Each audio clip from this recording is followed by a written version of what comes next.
Hello everyone, and thank you so much for joining us. We will start very soon. Just give us a couple of minutes to allow some more people to join. In the meantime, please sit tight and enjoy our quiet company.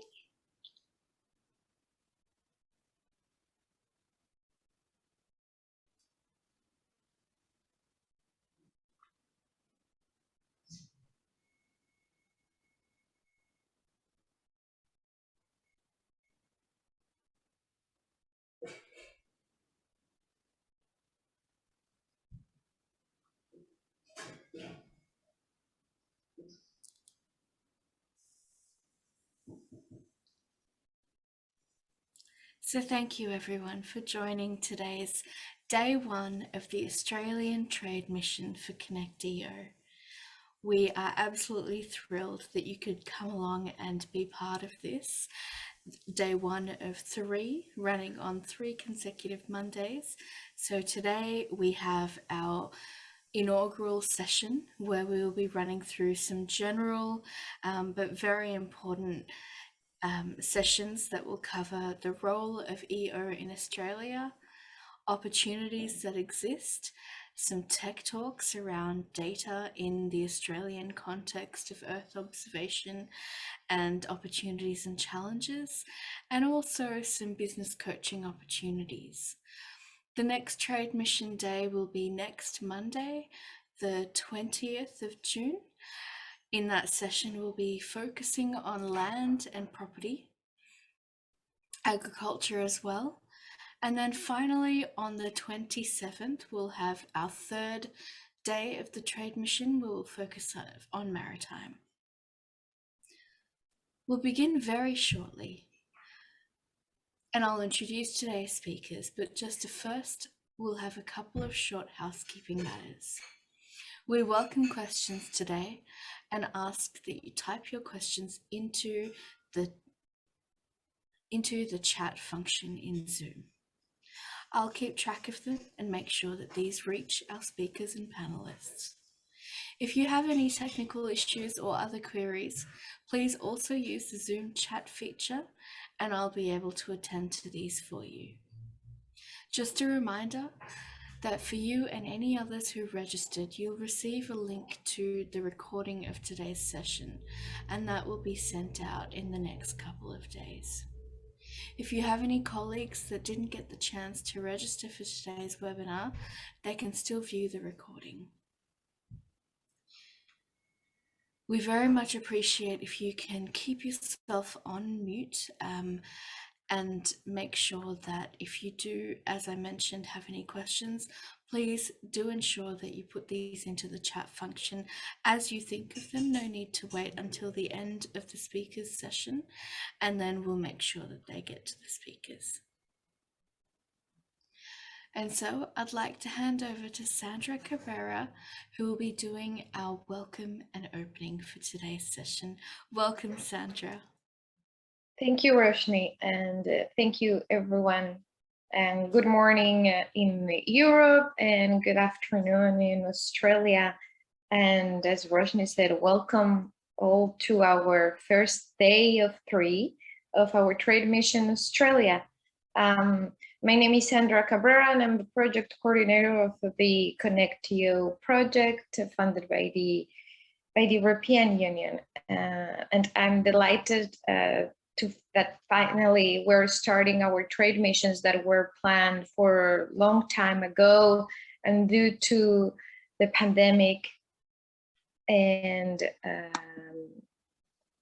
COVID-19, of course, this was delayed for so long, and finally we had the opportunity to do it online. First of all, as well, I would like to start with some of the advancements that we have been done so far before the trade mission Australia, which are mainly the outcomes of the Front Office Australia that many of you from our ConnectEO SMEs mainly have been in touch with Brendon, who's the responsible of the front office. We have been held around 20 B2Bs, and also one mini agriculture workshop. The most important and the way forward that we have is the three, either we call it MOUs, but also MOUs, meaning that we would like to have a partnership with an Australian entity and with the ConnectEO consortium, so we can keep going in this effort of connecting the Australian ecosystem and also the European SMEs. And the second target that we have is to shape around five letters of agreement between the European SMEs and the Australian stakeholders, so we can keep going, meaning we can keep alive the front office Australia after the end of the project, which actually is coming soon. It will be finishing in August. So I like also to thank FrontierSI, who many of you have already have been in touch with Roshni, especially, who have been great in organizing the trade mission Australia, and also keep moving with the B2Bs. So thank you very much for this effort, and I encourage you as well, all of you, to keep going and keep in touch with our partner, our subcontractor FrontierSI, to make possible all these efforts that we have still planned. Let me see if I can change the slide. So just as well to recap of what we have doing so far, we have been exploring 9 collaboration themes with Australia in the areas of agriculture, maritime, and also other type of sector, which is mainly in agriculture infrastructure, in food security, in crop monitoring, and in insurance, agricultural insurance. And in the maritime sector, we have focused on illegal fishing and port management or oil spill management. And of course, in the area of natural disasters, in climate risk and disaster management. All these collaboration themes have been designed due to the specialities of our ConnectEO SMEs, and the interest as well from the Australian stakeholders. This leads me to the 10 Australian SMEs that we have already been in touch with, mainly, of course, the front office. And you can see them, you can see these 10 SMEs for your information. And of course, we will target for more with the ongoing B2B, the B2B session that we have prepared for you so far. So without further ado, and if I can change the slide,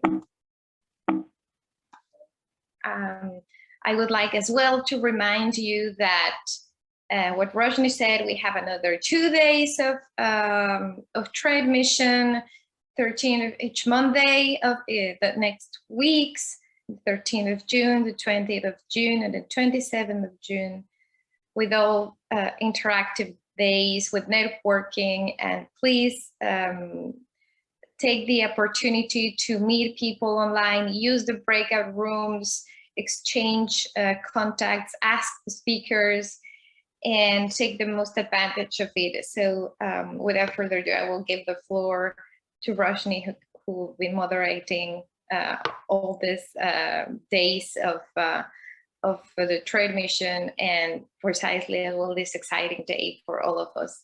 Thank you very much, and I'm looking forward for new networking from you. Thank you. Thanks very much, Sandra. It's great to have this introduction from you. I'd now like to introduce our first keynote speaker. Her name is Professor Suelynn Choy, and she is She specializes in applications and methods of accurate and reliable positioning and satellite remote sensing of the Earth environment. Suelynn is at RMIT University in Australia. In October 2020 to May 2021, Suelynn assumed the role of Interim Associate Dean of the Geospatial Science discipline within RMIT. She's also the director of the RMIT Satellite Positioning for Atmosphere, Climate and Environment, or SPACE, Research Centre, and the lead of the Space and Spatial Capability Cluster at RMIT, SASCCAR network. Suelynn holds a PhD in Precise Global Navigation Satellite Systems, GNSS, from RMIT University, and her research interests are concentrated in the field of precise satellite positioning and navigation, geodesy, and the use of geospatial and satellite technologies for disaster management and atmospheric remote sensing. Suelynn has authored numerous publications, contributed to industry collaborations in this area, and advised national and international committees on satellite navigation and positioning. We are so thrilled to have Suelynn join us today. Welcome, Suelynn. Thank you. Thank you, Roshni. So I'm going to share my screen now, and please let me know if you could see my slide, and hopefully you could. Yes. Okay, thank you. Thank you, Roshni. So once again, good morning to our European colleagues, and good evening to my Australian colleagues who's also in this session with us today. And once again, thank you, Roshni, for the kind introduction. So I've been asked to provide an overview of the opportunities for Earth observation and space in Australia. And I'm going to do exactly that in the next 20 minutes. But perhaps what I'll do is I'll also approach the conversation around opportunities for Earth observation and more broadly space from the perspective of the education, research and training sector coming from a university background. So as of most meetings and events that take place in Australia, we often begin by an acknowledgement of country, and it is done in the spirit of reconciliation with our Indigenous people in Australia. So RMIT University acknowledges the people of the Wirrurong and Buiwurrung language group of the Eastern Kulin Nation, on whose unceded land we conduct the business of the university. RMIT University respectfully acknowledges their ancestors and elders, past and present. RMIT also acknowledges the traditional custodian and their ancestors of the land and water across Australia, where we conduct our business. So maybe if I could just share a very short story about this particular image on this slide. So this particular image was actually created and drawn by one of our students back in 2021 during the middle of the pandemic, the global pandemic. So what you're seeing on this image is actually gum tree leaves. So if you ever had a chance to visit Australia, you'll see gum trees, scattered around the country. And interesting fact about gum tree is that, the koala, which is the Australian national animal, the koala likes to eat, eucalyptus, and also, you could see them on the gum trees. So what actually happened with this leaf is that, this particular student was painting, and coloring the leaves, and she noticed that, the red color, as the sun shines on the leaf, it portrays this very shining, bright red color among the other, green color leaves, and, the vision here is that, hopefully as we go into the new year, the brightness of the leaf and also the cleaner of the leaf, will be, welcoming us to a brighter new year. And I hope this will also be the case for, this, the next 3 sessions through, the various networking opportunity. Your businesses and your networking opportunity would also, expand across, the international water, and hopefully network with more Australian organization, SME, and also the university sector. So, as Roshni had introduced me, so my name, as you know, is Suelynn Choy. I'm currently a professor in geospatial science within RMIT University. I also wear numerous hats in the university. I'm the research lead of next generation Earth observation within the RMIT Space Industry Hub. I'm also the director of the Satellite Positioning for Atmosphere, Climate and Environment Research Center within RMIT University. So what I'm going to do today, as I've mentioned earlier, is to provide a very high-level overview of the opportunities of Earth observation here in Australia. So the Earth observation market in Australia is a very important sector within the space industry. In fact, Earth observation has been recognized by the Australian Space Agency as one of the 7 national civil space priority across the nation. Among the 7 are PNT, so positioning, navigation, and timing, obviously Earth observation, as I've mentioned earlier, communication technology and services, space situation awareness, leapfrog R&D technology, robotic and automation, both on space and in both on Earth and in space. And the 7 national civil space priority is access to space. So here in Australia, that means launch for Australia. So the last 12 to 24 months in Australia, in fact, has been an incredibly eventful and momentous, past 12 to 24 months for the Australian Earth observation sector.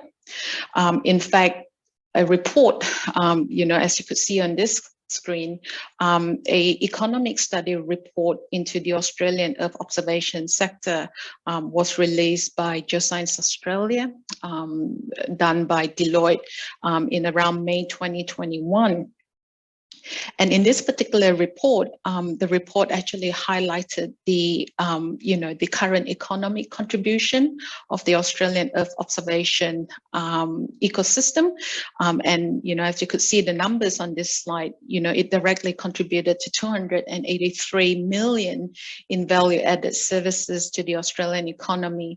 It employed almost more than, 1,500 full-time, employee or full-time position, and generated benefit of more than 2.5 billion across key industry sectors in Australia, such as agriculture, mining, construction, and also under the banner of weather and climate study.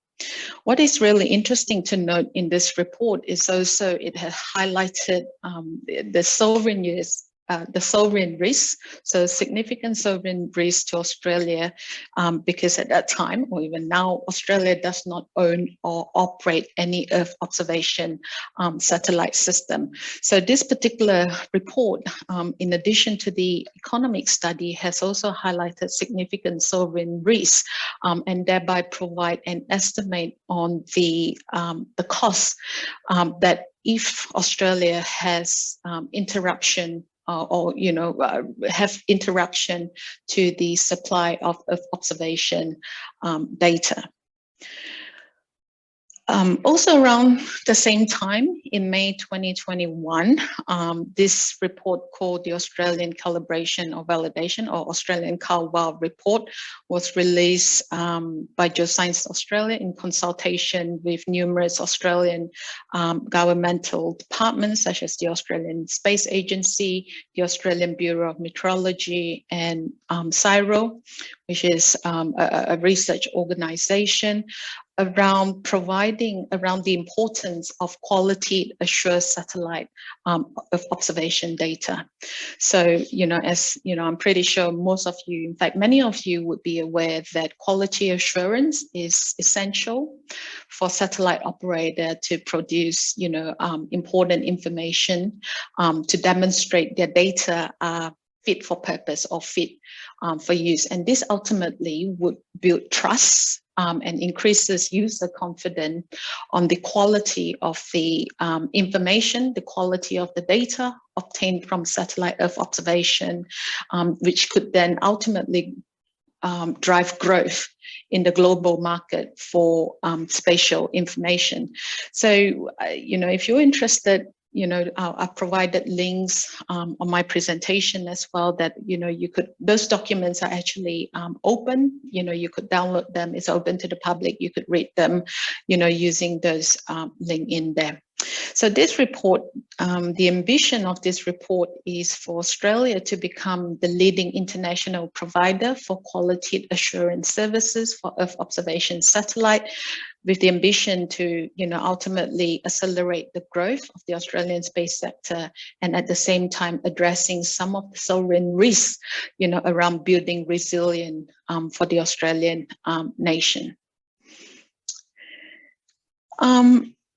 And again, in 2021, as I said, the last 12 to 24 months has been incredibly momentous for the Australian Space Agency. So in November, at the end of last year, in November 2021, the Australian Space Agency released the Earth Observation Roadmap.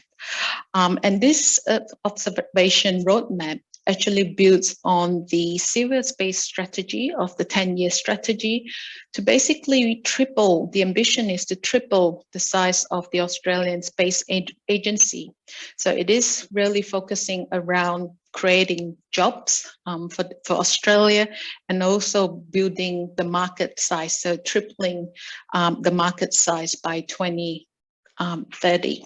So what I wanted to share with you on this particular Earth observation roadmap is that, in this roadmap, amongst the other things or priority areas that the roadmap had identified, one of which is that the Australian Bureau of Meteorology has actually articulated an ambition for an operational meteorological satellite capability by 2030. So the reason why this is interesting is that, up until today, Australia doesn't have a sovereign satellite capability. So around 95% of the observation used by the Bureau for weather forecasting, for hydrological ocean model, come from about 30 international satellite, none of which are Australian owned, but they do provide foundation information or foundation for all services delivered by the Australian Bureau of Meteorology, including services to aviation, services to defence, agriculture sector, and the broader public.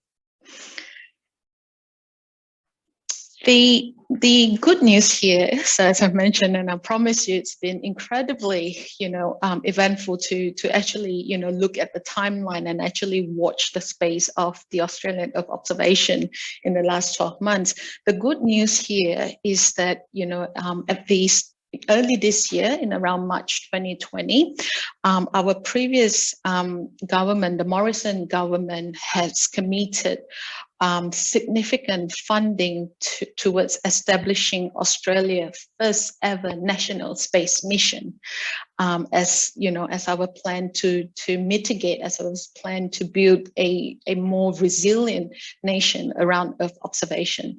So this is really a historic investment that will that will strengthen our Australian sovereign capability around growing the space industry sector and creation of new jobs in the next 5 years. So what is actually funded in this budget in the next 5 years? So as I mentioned, the Australian Space Agency will have the first mission called the National Space Mission for Earth Observation, about $1.2 billion for the first phase of this mission, which will see Australia design, build and operate 4 new satellites, which will be put into orbit starting around 2024, 2025. And, you know, on the bottom right-hand corner, you'll see the consortium of the governmental department, you know, who's been the government and department who's been, you know, doing this to deploy this mission in the next 5 years.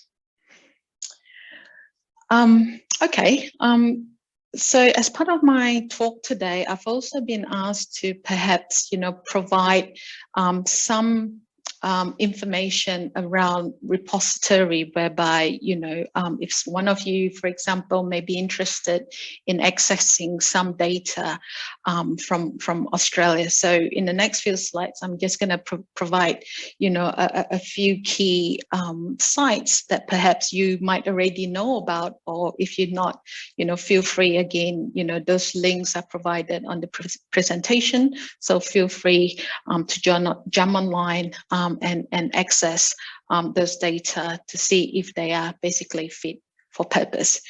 So the first example, or the first one that I wanted to share with you, is this DEA, or Digital Earth Australia.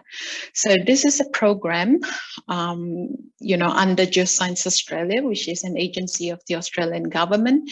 It basically provides more than 30 years of satellite landscape imagery, which provides, you know, a fairly long-term time series into the changing Australian landscape and coastline. So there's more than 30 years of data that's available on this repository. And, you know, that's the link on there, and you could access the data. And ultimately what this really provides is basically down to resolution of about, you know, 10 meters, and it'll be updated, you know, quite frequently around a few hours.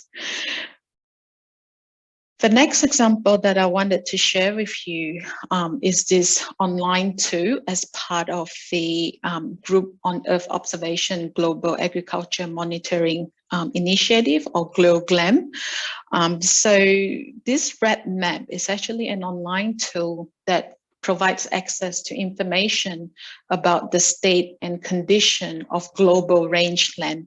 So this may be of interest to you, given some of you, you know, as I understand, you know, working in tackling some of the wicked problems, you know, in the agriculture sector.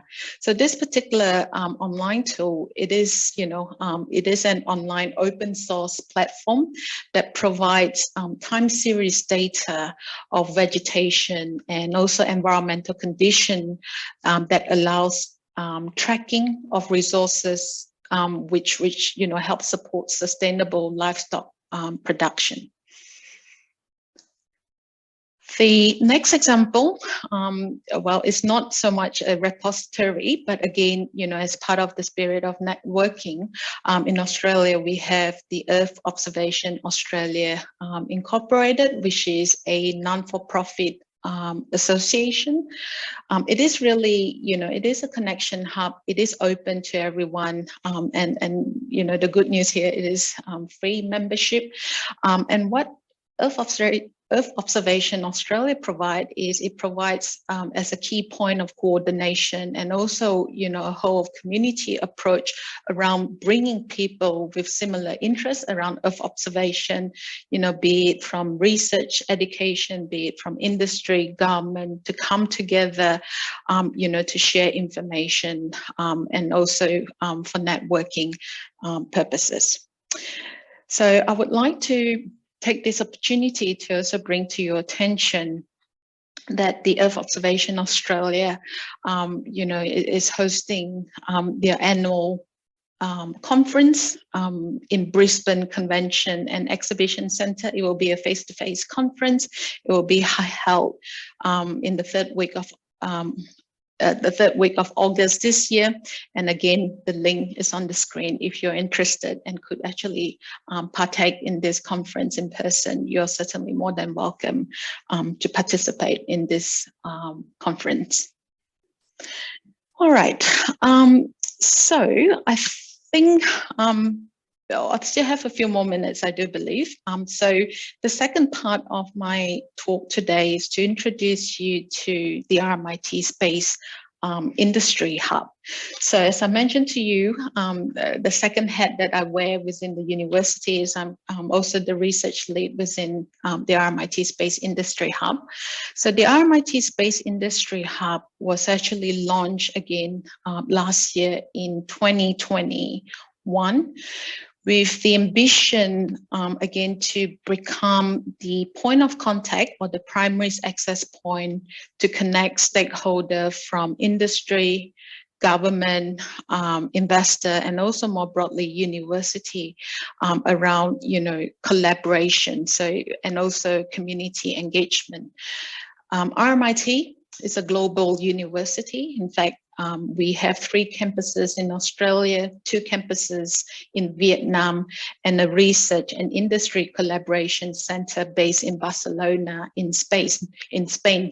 So we are a global university that we do also offer our programs, our education programs through various delivery partners in Singapore, Hong Kong, China, and also a few other partners based in EU, such as Austria, Netherlands, Germany, and Belgium. So coming back to the conversation about RMIT Space Industry Hub, so as I mentioned, RMIT Space Industry Hub will serve as an industrial solution provider, which aim to support collaboration and innovation for the Victorian space sector growth.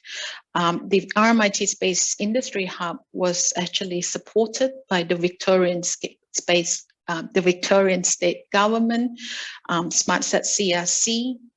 FrontierSI is also a founder of the RMIT Space Industry Hub, as well as Amazon Web Services, or AWS. So collectively, the ambition here is to help grow the Victorian space industry sector. So just very quickly, just to reiterate the vision of the space industry sector. So our vision here is to be the point of contact or the access point for stakeholders to come together, to engage with each other, and also utilize, the RMIT Space Industry Hub network to form syndicate, to come up with strategy to capitalize on new opportunities that, not just Earth observation, but more broadly, the space industry in Australia. And the mission here is to deliver solution and also to really grow the space industry within the state of Victoria. So what do we do, really? So being a university or an education sector, ultimately, it is around workforce training and development. It is around innovation, so R&D and innovation, working very closely with industry, with SME, to increase, the TRL level around our research and development activity.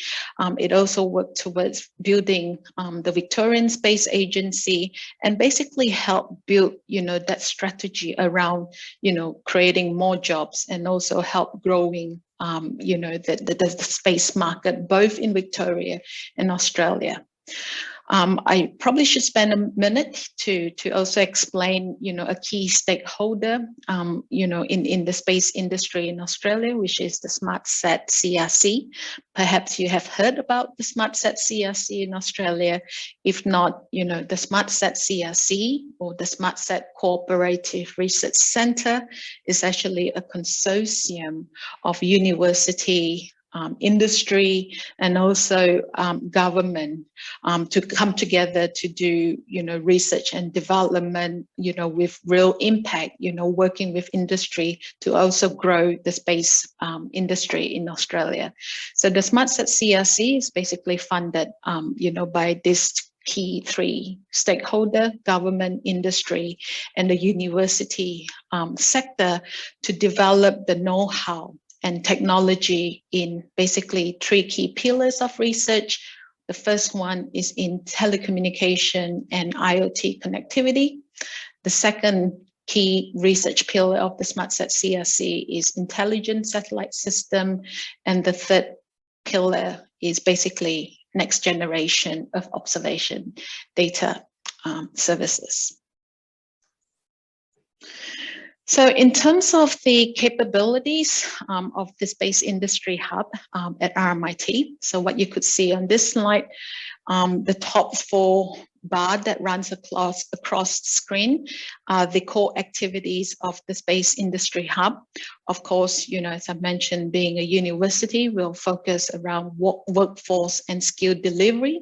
So in RMIT, we do offer a range of programs around space, starting from a 3-year bachelor degree all the way to master, all the way to master level and also PhD research level. So at the same time, there's also, other, what we call micro-credentials, so shorter courses with the intention of, professional uplift, again, helping, to grow the workforce that, that Australia need in order to grow the space industry in Australia.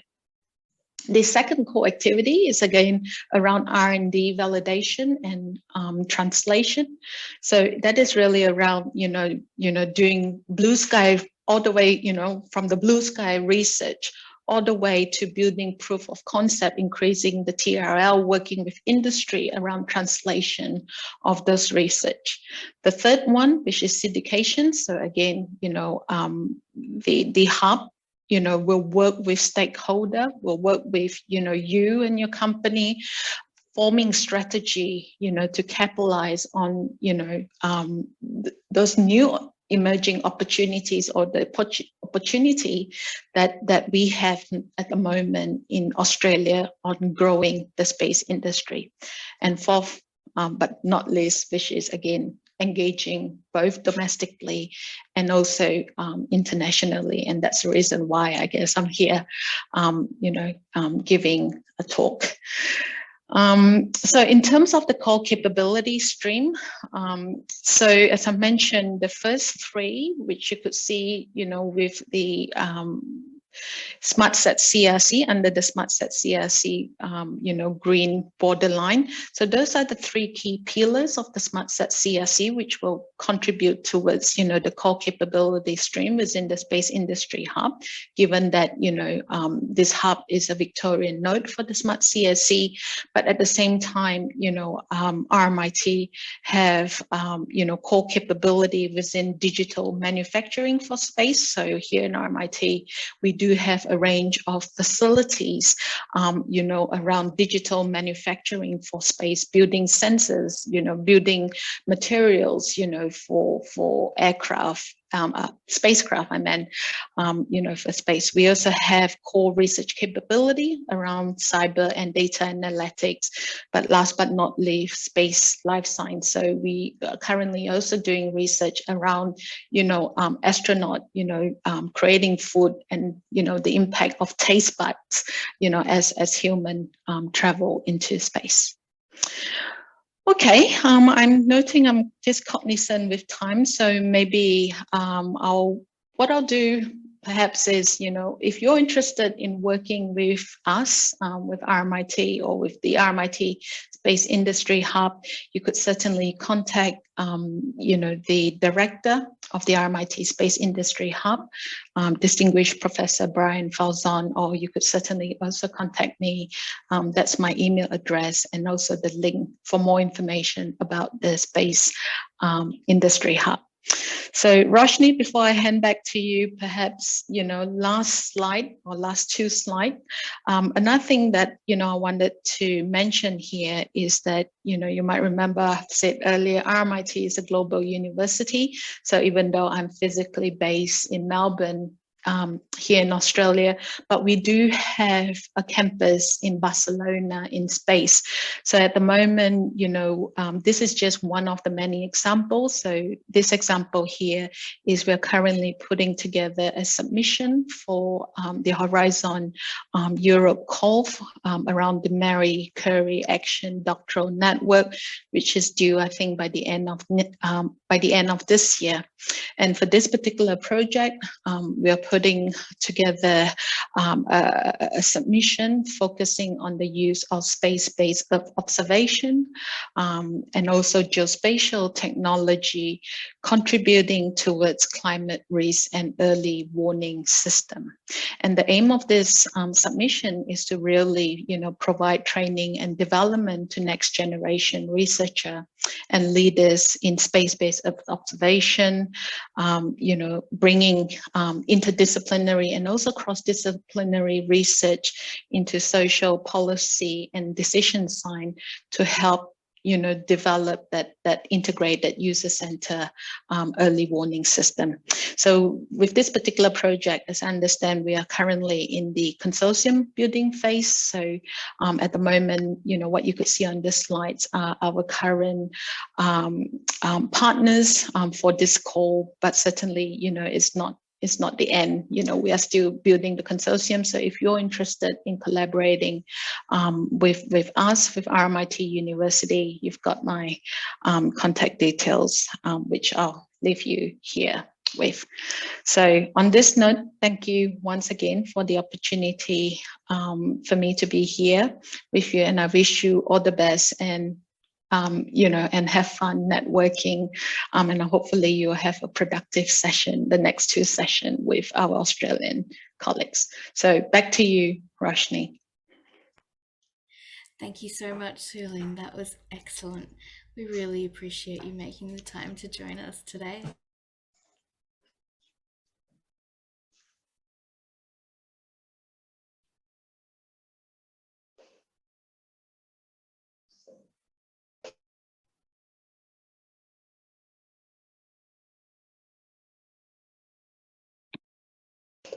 Did we lose Roshni then, or is it just me?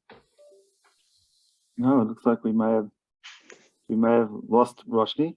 Perhaps what we'll do while she rejoins, Suelynn, that was a really interesting presentation. Thank you very much for giving us all that information. Why don't we just take? Do you have a couple of moments just for a bit of Q&A? If there's any questions from the people on the call? Yep, sure. Yep. So I'll just put a general call out. Any questions from anyone listening there at the moment, particularly around those opportunities for collaboration? There's some big projects really developing this and really interesting stuff. Any thoughts, any questions from anyone in the audience? I think someone's got their hands up. I think it's Aita. Yes. Yep. Yes. Hello. Good morning. Many thanks for the presentation. That was really useful. And this is Aitor Naranjo from Lobelia Earth in Barcelona. We're a physical climate risk SME working with satellite observations and models for different sectors. And my question is around this call for proposals that you mentioned on your last slides.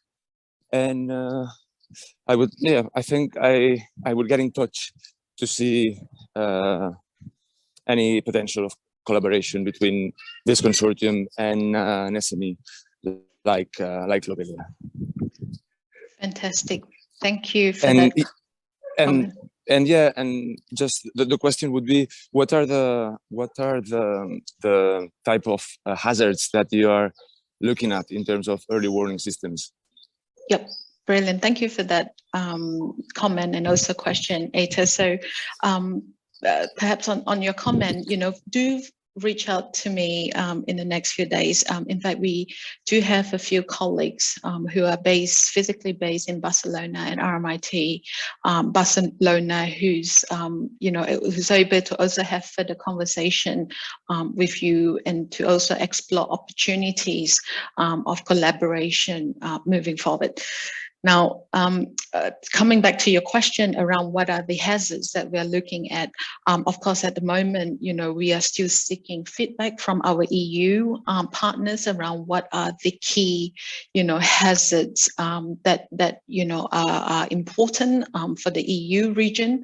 But obviously, for that example that I presented earlier on Crew for Sea, because we also have, RMIT Vietnam, and we are looking at more a global perspective. So we are looking at drought. Drought is certainly one of them. We might touch on, floods as well, given that one of the, EU partner, RSS Hydro, who's based in Luxembourg, has a very strong, interest and also background in flood. Bushfire, again, that's a very common interest between, Australia and EU. But, from my perspective, I'm actually looking for those input from our EU partners to actually drive the direction for that. So if I can summarize, Ailta, do feel free to reach out, and happy to chat further and explore opportunities to work together. All right, thank you very much.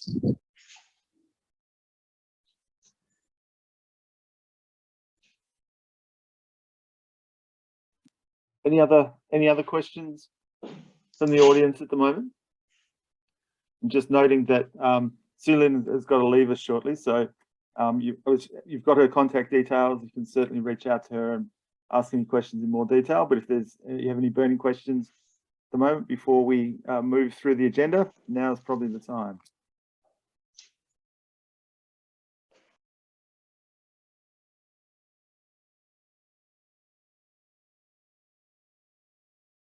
Great. Well, I'll thank you myself first, Suelynn, for that presentation. Really interesting stuff, the scale of things that RMIT are involved in.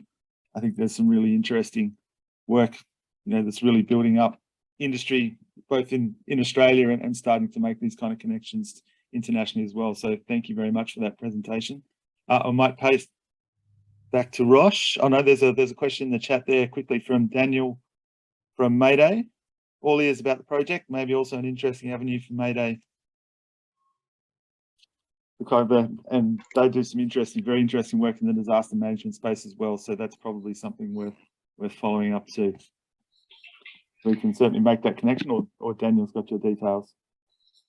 Great. Thank you very much, everyone. And Suelynn, we really appreciate you making the time to join us. Thank you again.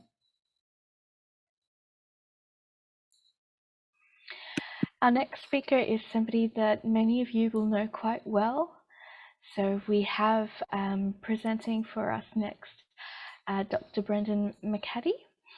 Brendon has a PhD in applied remote sensing, and over the last 20 years has worked widely on the development of satellite imagery applications for agriculture, emergency and natural resource management, carbon accounting and the urban environment within government, industry and the startup sector. He is passionate and skilled in facilitating innovation and collaboration, and works to define and extract the value in new ideas for stakeholders.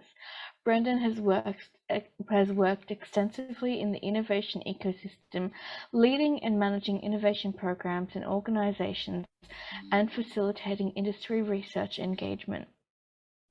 Brendon brings this experience together in his role as Industry Engagement Manager with FrontierSI, with the objective of building the capability of industry to create value out of space and spatial technology. Outside of work, you'll find him coaching kids' footy, sadly but proudly supporting the Fremantle Dockers, and advocating for action on climate and sustainability. Brendon, welcome. Thanks very much for that, Rosh. I'm just going to suggest maybe that we just make a little bit of a change to the agenda while Suelynn was giving her excellent presentation. I found out from one of our presenters should be scheduling the data access session, that he's sick at the moment and he can't join us. He's not too well at all. So it's Trent Kershaw from Digital Earth Australia. What I'm going to propose, Rosh, as you running this, is that we might move into, it might be possible that we move into the panel discussion more about emerging space sector and the role of Earth observation. I know Conrad's here and Miguel is here. Perhaps we run that panel session first, and then my presentation could fit into the slot where Trent would have been a little bit later on. I'm just thinking in the interest of time, because I know Conrad's got some other things on. I just pose that. I'm not sure if that fits or not. I'll pass it back to you for decision making.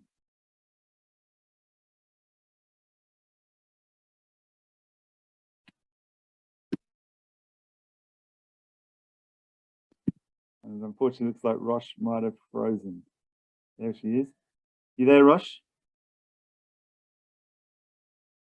Can you hear me? I can now. Yep. Brilliant. Yep. Sorry. Yes, I did freeze. That sounds fantastic. So in that case, I would like to also call upon two of our speakers for our panel discussion. So we have Conrad, who is joining us, Conrad Perez. Conrad is an award-winning specialist in emerging and cross-sector technologies with a talent for understanding client needs and problems and for strategy and innovation, delivering multi-million-dollar solutions across a diverse range of industries such as oil and gas, pay TV, and digital content security. He is currently working as an entrepreneur and consultant in the commercial space industry, solving problems on Earth using space-related and cross-sector technologies, actively guiding Australian space policy, industry initiatives such as space startup ecosystems and governance. Conrad is a public communicator, both speaking so he's done a great TEDx talk recently and doing publications. He's great at effectively engaging audiences and conveying complex topics clearly, and holds an MBA, is a graduate of the Australian Institute of Company Directors and the International Space University. He is a university academic teacher of entrepreneurship, innovation, design, strategy, leadership, and governance, and is also a proud mentor. Conrad, thanks for joining us. Thank you, Roshni, and thanks for that introduction. Very welcome. We also have Miguel Rios Gonzalez joining us, who is an investment director with Austrade. Miguel focuses on promoting Spanish and Portuguese direct investment into Australia, with a principal focus on companies working in advanced manufacturing, digitech, and fintech industries. Miguel has long-standing multi-sectoral expertise in international trade and business development, working for private companies as well as with trade associations and public development agencies. He holds a master's degree from EAE Business School and speaks Spanish, English, and French. So welcome, Miguel. Thank you, Roshni. Thank you for having me. I'm just trying to see if I can work out my video so that I can join you on screen, and it looks like I can. Great. So I'm really glad that the three of you are here for this panel this morning. This morning. And I guess I wanted to start the conversation off by asking you what you see as the biggest opportunities in space at the moment. So I'll leave that open to all of you to fight for and jump to answer. Who would like to go first? I'm going to offer you, Conrad, first word as a visitor and someone who's thought a lot about this. Thanks. Thanks a lot, Brendon. Just to let you also know, I am a director of the Aurora Space Cluster, which is a spin-off from the SmartSat CRC, and our goal with the Aurora Space Cluster is to help grow the Australian space industry by enabling new space startups. And I'm also on the Advisory Council of the Space Industry Association of Australia, which is the peak body for space in Australia as well. So a bit of my thinking comes from that as well. And I would say probably the most exciting part is that space is for everyone today, right? I'm not I have a space startup building satellites, but I'm not a rocket scientist. I'm not a aerospace engineer. I'm a computer science graduate from a long time ago. And really what space allows you to do today is when I say you, I mean anyone, to participate in it. And I think that's probably the most exciting thing, is that you don't need to have that traditional background that perhaps we're all familiar with. You know, I should be wearing a white lab coat, right, and carrying a clipboard around with me with a rocket off to the side. But really, space is for everyone, and what that means is that there are opportunities for everyone. And in the context of this session, from an Earth observation perspective, Earth observation today, you don't need to build a multi-million-dollar satellite and put that up in space just so that you can obtain imagery of the planet. There are, and I think this will happen in the later sessions that Brendon will be a part of, there are a large amount of data that are available both for free and at a price. And what that means is that as an ordinary person, an ordinary company, not necessarily a space company, you're able to make use of that data. I think that's probably the most exciting thing that I can think of in the context of this session. Thanks, Conrad. What about you, Miguel? Thank you, Roshni. So, you don't need to be more to be involved with the opportunities that we have in space. And I'm very happy to hear this, because I'm totally sector agnostic, and I don't have a background on Earth observation. I'm going to do a very quick introduction of myself, if I may, just to put everything in context. So as Roshni very well said, I'm in the Madrid office, in Austria's Madrid office. So we deal with Spain and Portugal markets. Austria is the Australian Trade Investment Commission, so it's the government's agency to promote exports from Australia and attract foreign direct investment. As our first time set Earth observation spaces. Would you mind speaking just a little slowly? Sure. Thank you. Yes. Sorry. So what I was saying is that so basically we assist all European companies interested in establishing in Australia and take advantage of the opportunities that are in Australia in the space sector, in Earth observation, that we have heard, and that I'm sure we'll hear more from Brendon. We are facilitators of those opportunities. So so for those who want to start operations in Australia, in Earth observation sectors, we are a good vehicle. You might already know the ecosystem, the stakeholders, and what we do is just take you directly to them. And so I wanted to do that first introduction, because just to make clear that I'm not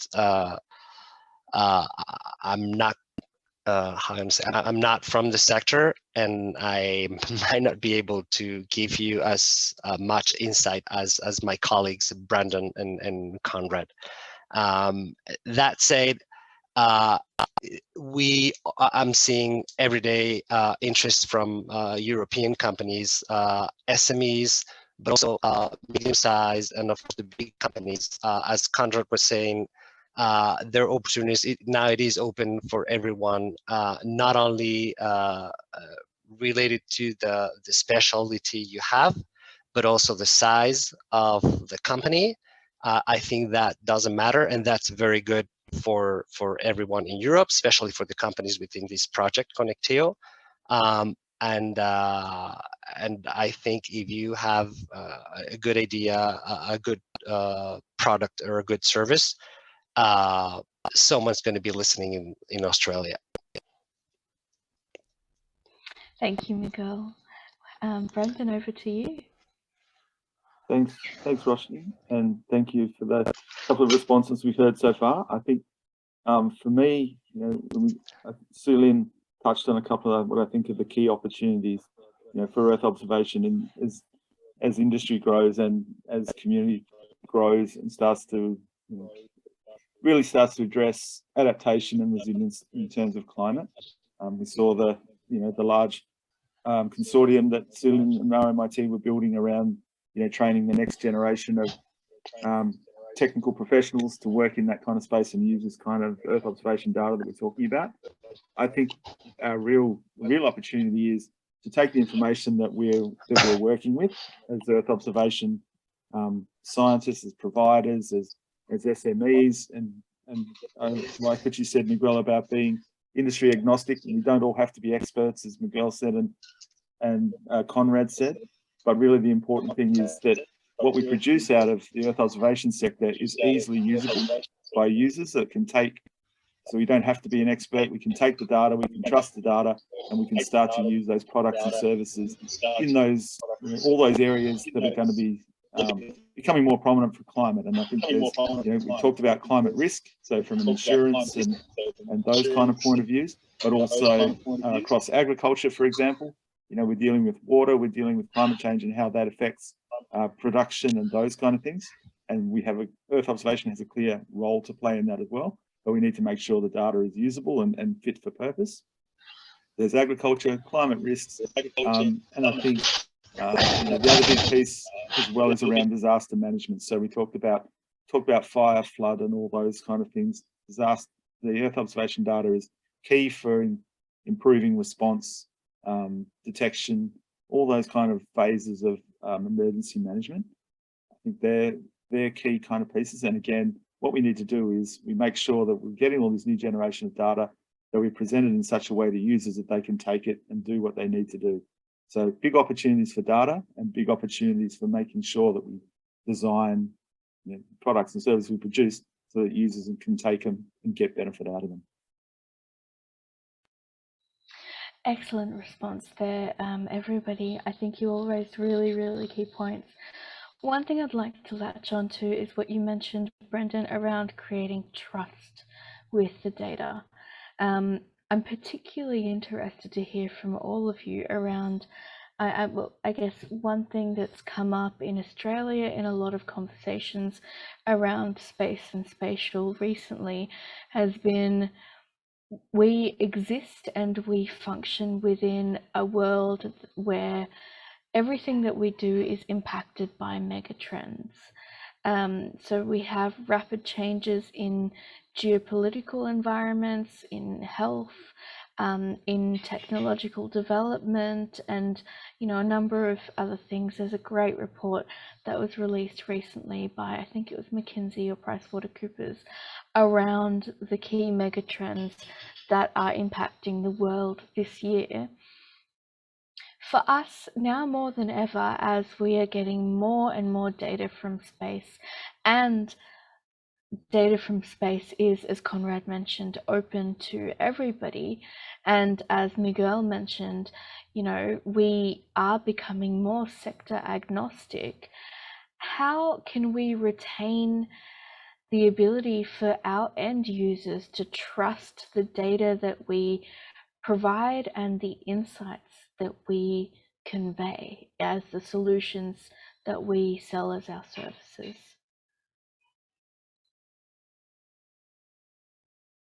Over to any of you. Just a small question. I can certainly start off, and again, I think Suelynn touched on some of it, and that is the increasing importance of calibration and validation of Earth observation data and products. I think that's a key piece we need as we go from a transition and I guess a increase in the user maturity level of consumers of Earth observation data. I think we'll go from that idea of a photo from space to data from space that we won't use. That the image is one part, but the information we take out of it and put into other applications and models is the next part. I think that'll become more prevalent. And as we start to use that quantitatively, we need to make sure that we understand the uncertainties and the errors and the accuracy of all these data to go forward for those data-driven applications.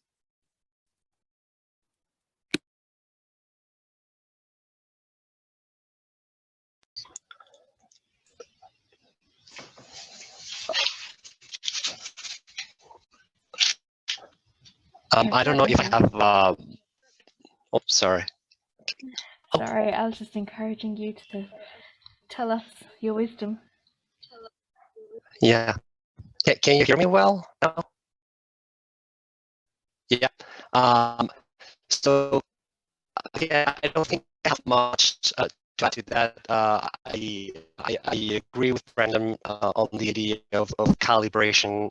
I think it is very important that all the parts that need to be achieved from like the building all the systems, the cameras, the data management and process are done by specialists in those parts. I'm seeing at least in certain areas in Spain and in Europe a tendency to integration. We have to make sure that integration, if there's an integrator, that all the parts are done in a very reliable way. Just to make sure that the data are accurate, if I may.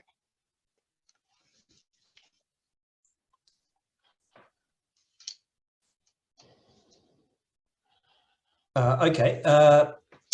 So yeah, satellite calibration absolutely important when it comes to building trust in that satellite data that is sent back down.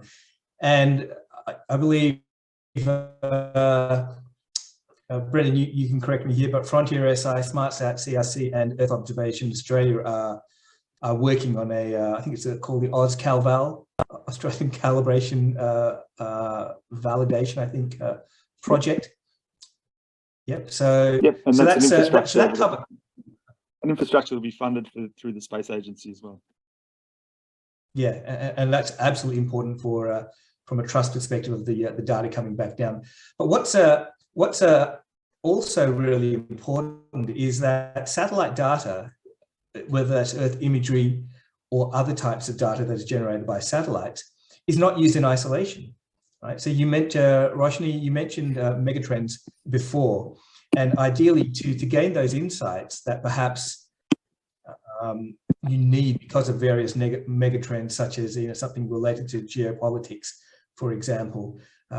There are a range of other sources of data which have nothing to do with space. There are multiple layers of information or data that are provided from, I guess, various other industries, various other sources, and from a trust perspective, there, it's a little bit harder to quantify, in the sense that you may be taking data from some types of sensors on the ground. It may be data that's generated from open source analyses, right?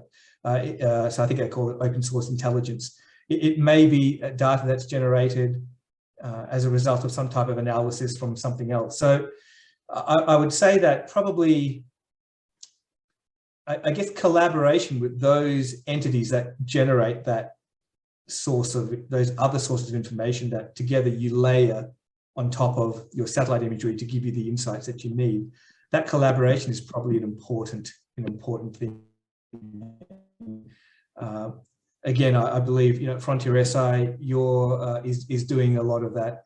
I guess you can call it industry engagement, right? If you want to, for want of a better term, collaboration, and that helps to ensure that maybe those other sources are going to be something that you can trust together with the satellite data as well.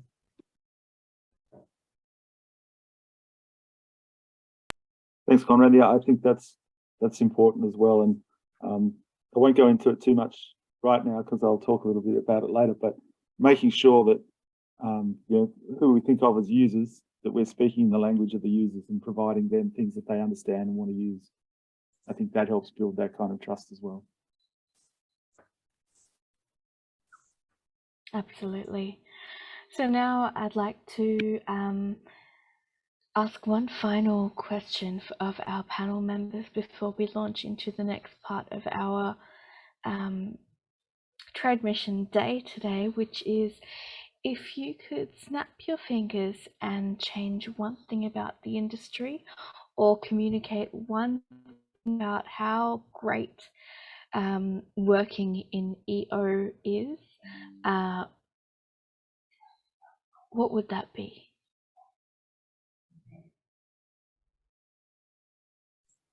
Let me go for it. Let me add to that. It's not so much a snapping fingers, but let me just highlight a few things that are going on in Australia at the moment from an observation perspective, and that is you've got your satellite data, but you've got all your hardware stuff as well, right? So if you think about what the opportunities are in Australia, yes, there is the opportunity for many companies, and I think there are. I'd done some research last year where I came up with 400 companies that I'd researched that are doing Earth observation commercial activities, just purely on relying on space data that they were accessing for free or paying for. But if you think about the generation of space data as well, there are opportunities here in Australia. Right now, I'd say most of the opportunities are around actually using space data, doing your data analysis, your data analytics, and finding those insights. But if you want to capture that data, you might want to build some satellites. Now, ideally, if you're going to build satellites, it needs to meet the customer needs specifically. And so you would let your customer guide you in that endeavor. One of the things here in Australia is that as an emerging space nation, we're still building our what we call sovereign capability. That is the ability of companies and organisations within Australia to build that hardware, to gather that satellite information or that data from space.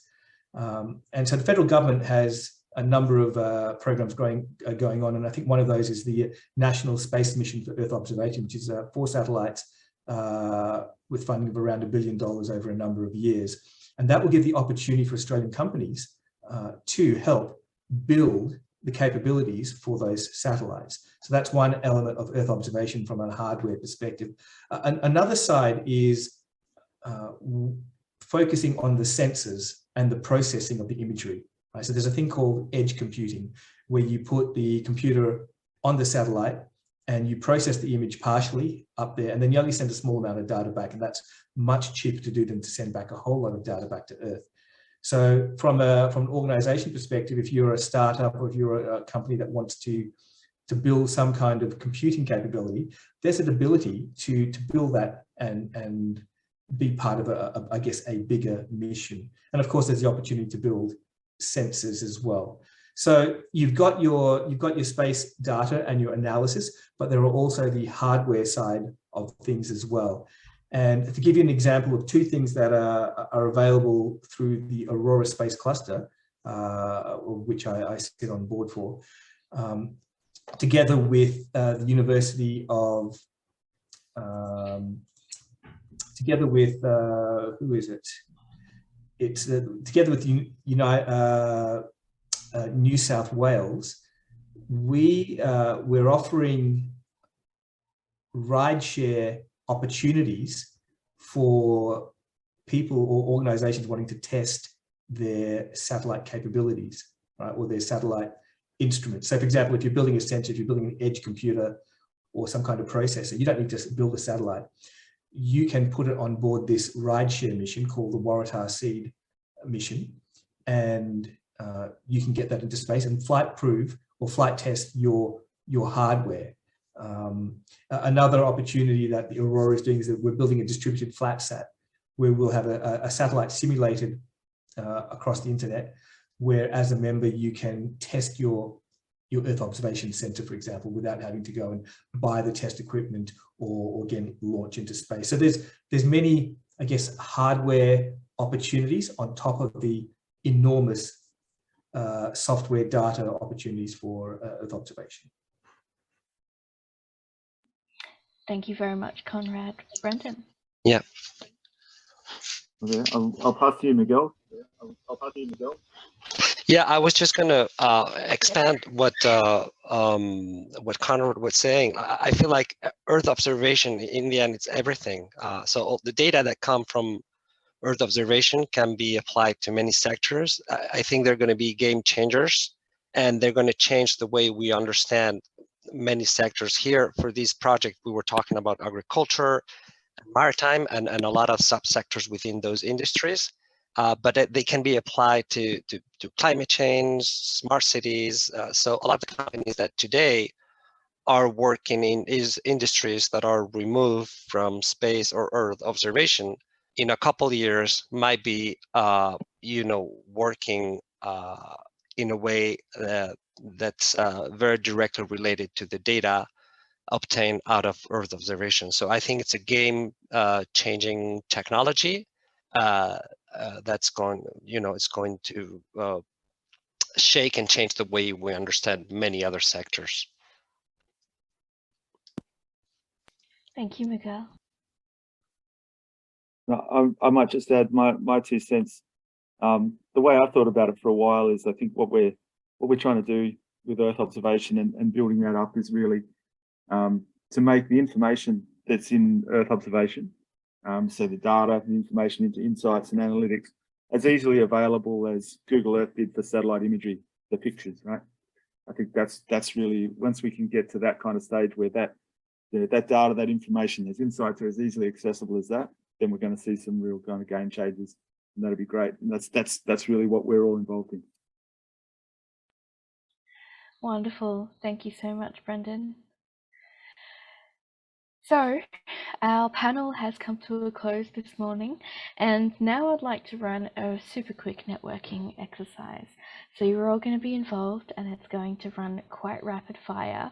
What I'm going to do is I have created 3 breakout rooms. Each has 5 to 6 people within it, and I'm going to ask that you each will have 60 seconds and no more than 60 seconds to run through and say what you think the most interesting question that's come up for you today so far has been. So I will be posting in the chat every 60 seconds to rotate that the conversation and keep it going, and the breakout rooms will automatically close after 6 minutes.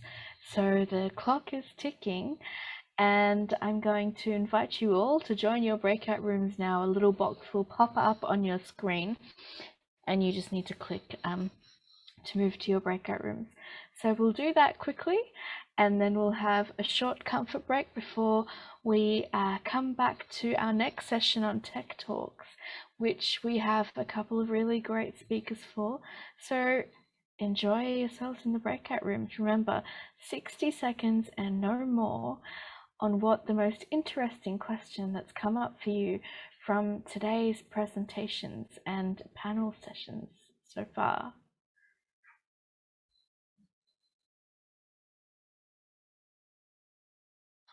All right, if you're back in the house, please switch your cameras on and say hello. Hiya. Hi, Emmett. Hi, Sebastian, Beatrice, Scott. Hello. Esha. Hello. Hello. Hello. Catherine. Hello. Hello.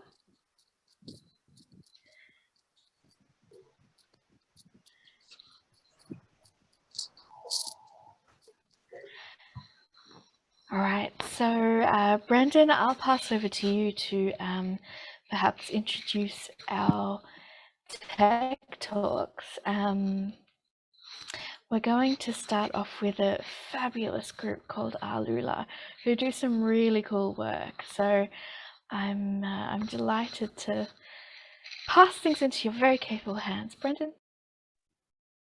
Okay, thanks, Rosh. So I'll just extend that thanks to Sebastian from Arlula for coming to speak to us today. A couple of the companies might have met Sebastian already and a little bit about Arlula, but there'll be some interesting things for you if you've already had those discussions as well. So this session is really about access to data. So from the Earth observation perspective, we can't really do anything without access to good data, whether that comes through our own satellites or whether it comes through other programs, and then that data is acquired and made ready and available through different kind of means. So that's kind of fundamental, and I guess anyone wanting to work in Australia and the Australasian region needs to have a bit of an understanding about what data is available, where they can get it, and leading into those ideas of quality and accuracy and those kind of things as well. So that's a little bit about the idea of this session. We have a couple of speakers, so I'll pass to Sebastian in a moment, and he can talk more about Arlula, where it comes from and what it's doing. We will have Matt Adams from West Australian state government organisation called Landgate, who's also the current chair of the Copernicus Australasia Regional Data Hub, to talk to us a bit about what data is available through there and the things that they're doing. I'm putting in apologies for Trent Kershaw, who is the Director of Business Development from the Digital Earth Australia program in another organisation, Geoscience Australia. Unfortunately, he's not well and couldn't make it this afternoon. So owing to that, we put a bit of a shift in the agenda, and I'll talk a little bit about what I was going to talk about around using data, a little bit about trust, a bit about industry, and a bit about what users need. But we'll get to that a little bit later. So first up, I'd like to welcome Sebastian. You would like to take the floor, tell us about Arlula. Thank you very much for making the time. No, thank you so much, Brendon, for having me, and thanks to everyone else who's not necessarily from Australia, from Europe, who have come to listen and learn about opportunities to work with Australian businesses and sort of things in the Australia region. I'll just do a quick share screen now. I've got a bit of a presentation. I think that should make it. Can everyone see the slides? No, awesome. So my name's Sebastian. I'm the co-founder and CEO of Arlula, and we exist to make satellite imagery more accessible globally. Obviously, starting in Australia is a great help because that's where we're all based. And I guess the reason why we started Arlula was because we realized that Earth observation data could have unparalleled impacts on society and the things we do globally. But the problem here that we've seen time and time again is that Earth observation data or high resolution quality EO imagery is very difficult to access. And there are a few reasons for that. So, today I'm going to run you through some of the reasons, some of the problems in the industry that we see from an Arlula perspective, some of the solutions that we've developed as well, and some of the opportunities that I think could exist for some of the ConnectEO companies, specifically in Australia. So starting off really, what we've seen in the industry so far is that there's this new trend happening. There's a shift from project-based mapping to monitoring applications, and that's really been brought about by the development of key technologies such as machine learning and AI, along with cloud computing and a number of other things, along with other trends such as more satellite operators launching more satellites into orbit that are producing really quality data sets. But there are some problems that we see consistently in the industry. So the first one is that there's really no pay-as-you-go options for high-res satellite imagery. People are probably on this call are probably familiar with things like Amazon Web Services, Azure, Google Cloud, things like Stripe as well. All these kinds of businesses, these web-based businesses, employ pay-as-you-go business models. But for satellite imagery, which is a really sort of all about high-res data, nothing really exists like that. And there are a few reasons for that. And we believe some of those reasons are due to the fact that minimum water quantities are still really big and really popular among satellite operators. And a lot of satellite operators use those to provide or sell archive imagery.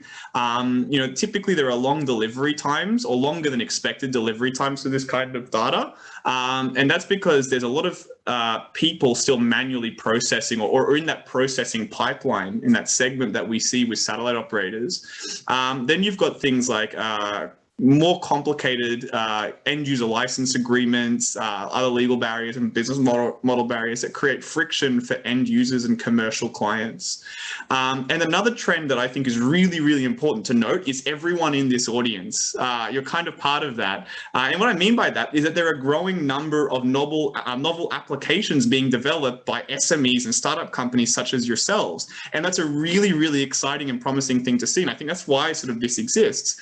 And so we've got all of these forces acting on this industry. And I think that a company like Arlula and the solutions we offer could potentially really create that sort of catalyst to really drive this new explosion of application development, Earth observation globally. So basically, in a nutshell, Arlula is a platform that connects satellite operators to data consumers. And what that means is that we can reduce the cost of accessing satellite imagery by up to 25x in some cases. Now, this is due to the fact that most of our satellite operators that we work with choose to remove the minimum water quantity from our the data they provide through our platform. Some of the tools and solutions we offer to satellite operators also mean that they're up to 100 times faster in terms of delivering data because we automate a lot of the data delivery, storage, and distribution. And I'll get to that in a moment. But broadly speaking, the platform is really designed to remove the friction associated with accessing quality EO data. Now, exploring what that means, really there are two core products that Arlula offers that enable this. The first is the Arlula API, and it's an incredibly fast way to understand what high-resolution imagery archives exist over an AOI and then access that programmatically. On the right, you'll see a little GUI, a little GIF, and that's basically of our image browser that we've developed that's powered by our API. You may have seen similar tools to this online already.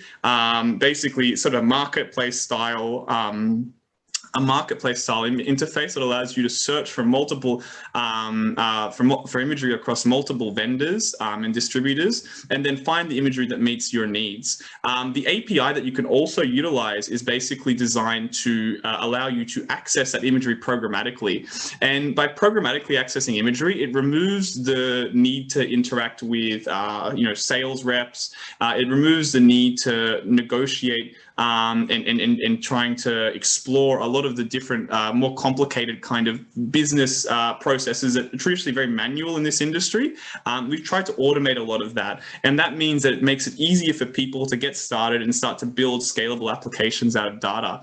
And then it also means that instead of integrating a number of different satellite operator APIs into your workflow, which can cost you time and money, you use one API to get access to a multitude of sources of data, meaning that it's a lot easier for you to do. In the future as well, we're also trying to work towards what we call data interoperability. How do we make Maxar data interoperable with, say, for instance, Planet data interoperable with SI imaging data and many other kinds of providers? So this is sort of where we are and what we want to do. Moving on from that, this is sort of aimed at more satellite operators now, is the Arlula GeoStack product.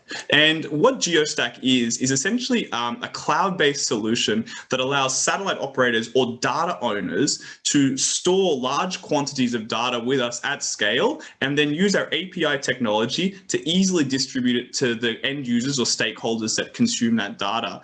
And what we've tried to do is automate as much of the pre-processing and data distribution as possible. I'm sure if people familiar with buying or purchasing high-resolution satellite imagery in the audience today, they may be familiar with the whole FTP process, where you get an email from the satellite operator and you get an FTP link and you have to download it. We try not to do that. It's all fully automated, or as automated as we can make it. And what that allows satellite operators to do is improve the user experience for the people consuming the data, which we think is critical. And we think the most important element of the user experience is all around speed of access to imagery. Because the faster you can access imagery, the faster you can iterate on your applications, and the better insights you can deliver to your end users, whether they're in insurance or agriculture, finance or mining. And so that's really what GeoStack does. So if you think about the Arlula platform today, you've really got distribution and access, which is the API, and you've got storage and management, which is GeoStack, aimed at the owners of data. Now, really what we're trying to create is sort of a new paradigm in EO, which is one, product-led, two, more of that sort of freemium style business models. Sometimes I jokingly refer to, examples such as like Spotify. They have similar kinds of business models to sort of what we're trying to introduce into the Earth observation industry. But really what those kinds of, I guess, terms really what we're trying to really do here is make it easy for people to sign up and access data quickly, so you understand what you're doing, you understand what you have access to, rather than having to go through these sales meetings and calls and signing forms. You can just get access to our data sources straight away. We believe that pay-as-you-go business model is really important. It means that it allows people to purchase only what they need in order to build scalable applications. And really what we also want to do is make it easy for people to share data within an organization, and make it easy for people to really start to popularize EO beyond just their internal working group, because we see that data has a lot of impact. Now, you might be thinking, okay, so who are we working with? So these are the people that we're working with right now, the organizations. We work with organizations such as MaxSAR, the NASA Landsat and the ESA Sentinel programs, some of the newer satellite operators on the block like Satellogic, and some of the more entrenched incumbents such as SI Imaging or Spacewheel as well. And we also work with homegrown satellite operators. LatConnect 60 is actually Australia's first ever satellite imaging company, and they're operating their first satellite high-resolution commercial imagery in orbit right now, and we are helping them with their data distribution via GeoStack.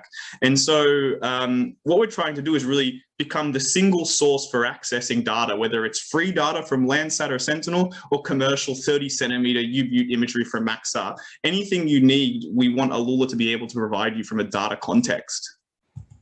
Now, I think this is really interesting. It's a really interesting slide we found from Euroconsult. Now, I think the reason why the problems exist in the first place because of the fact that majority of imagery traditionally consumed have been from defense or government clients. But as you guys can all attest to, the industry is becoming much more diverse, and the needs for those players are becoming much more modern. We're done with the days of FTP, and we're much more interested now in how you can get the latest insight, the fastest insight for someone managing ESG results for a corporate, or how we can better understand what's happening to a land or a piece of land or an asset in rural Australia, for instance. And so I think Australia, as other people have already mentioned, is a very unique geography. We're one of the largest countries on the planet. We have one of the largest sea lines or ocean borders we need to manage. And I think that means that EO data is really well poised to be able to deliver impact and results. And I think it's only going to happen if commercial entities and new SMEs are developing novel apps to be able to provide those insights to those players that need it, and really take EO data from something that is traditionally government and defense and take it into that sort of commercial or even B2C space as well. So that's the end of my presentation. I'm happy to answer any of the questions offline. If you'd like to learn more about what Arlula could do for you as well, I'm happy to talk more about that or book a meeting. So really appreciate it, Brendon, and really hope that the rest of this trade mission goes well. And yeah, happy to support anyone any way we can. That's great. Thanks, Seb. I think I'm just noting Matt Adams hasn't joined yet. He had a board meeting which he was just finishing up. What we will do is I'm going to give a bit of a presentation now. Seb, are you able to hang around for a bit of a Q&A following that one? Yeah, of course. great. If you could do that, I'm sure there'll be a few questions following that, because yeah, like you talked about, it's really scaling data access and making it easy, and that user experience, I think, is key to growing those kind of things as we talked about. Rosh, is it okay if I put in my presentation now? We'll wait for. Yep, go for it. We'll wait for Matt to get it. He said he hoped he wasn't going to be too held up. He's just arrived as well. Okay. Which would you prefer? Are you happy for me to go? I'm happy to, if you'd like to maybe go, and then we can launch into Matt to give him a couple of minutes to settle in. Sure. Thanks, Rosh. So, hello everyone. Thank you very much for spending the time this morning in the European part of the world, this afternoon and this evening in Australia. I wanted to give a bit of a description of industry and some of the things that I think there are opportunities for Earth observation in Australia, and that's part industry and that's part user. So as we've already talked about, this is the first part of our 3-day online trade mission. So thank you very much for making the time. This is what I wanted to go over to talk a little bit about today. So what are the opportunities in the two key areas that ConnectEO is interested in? So maritime industry and Australian agriculture. Then I would like to talk just a bit about, so what do Australian industry Earth observation users need? Finish up with a bit of the importance of understanding the drivers, and thank you for being involved. So if we talk about the maritime industry in Australia, where do those opportunities lie? Well, a bit of a general description about the industry. So Australian marine industry is collectively referred to as the blue economy, continue to grow strongly. So blue economy is including a lot of things like aquaculture, there's offshore services, there's shipping involved in those kind of things.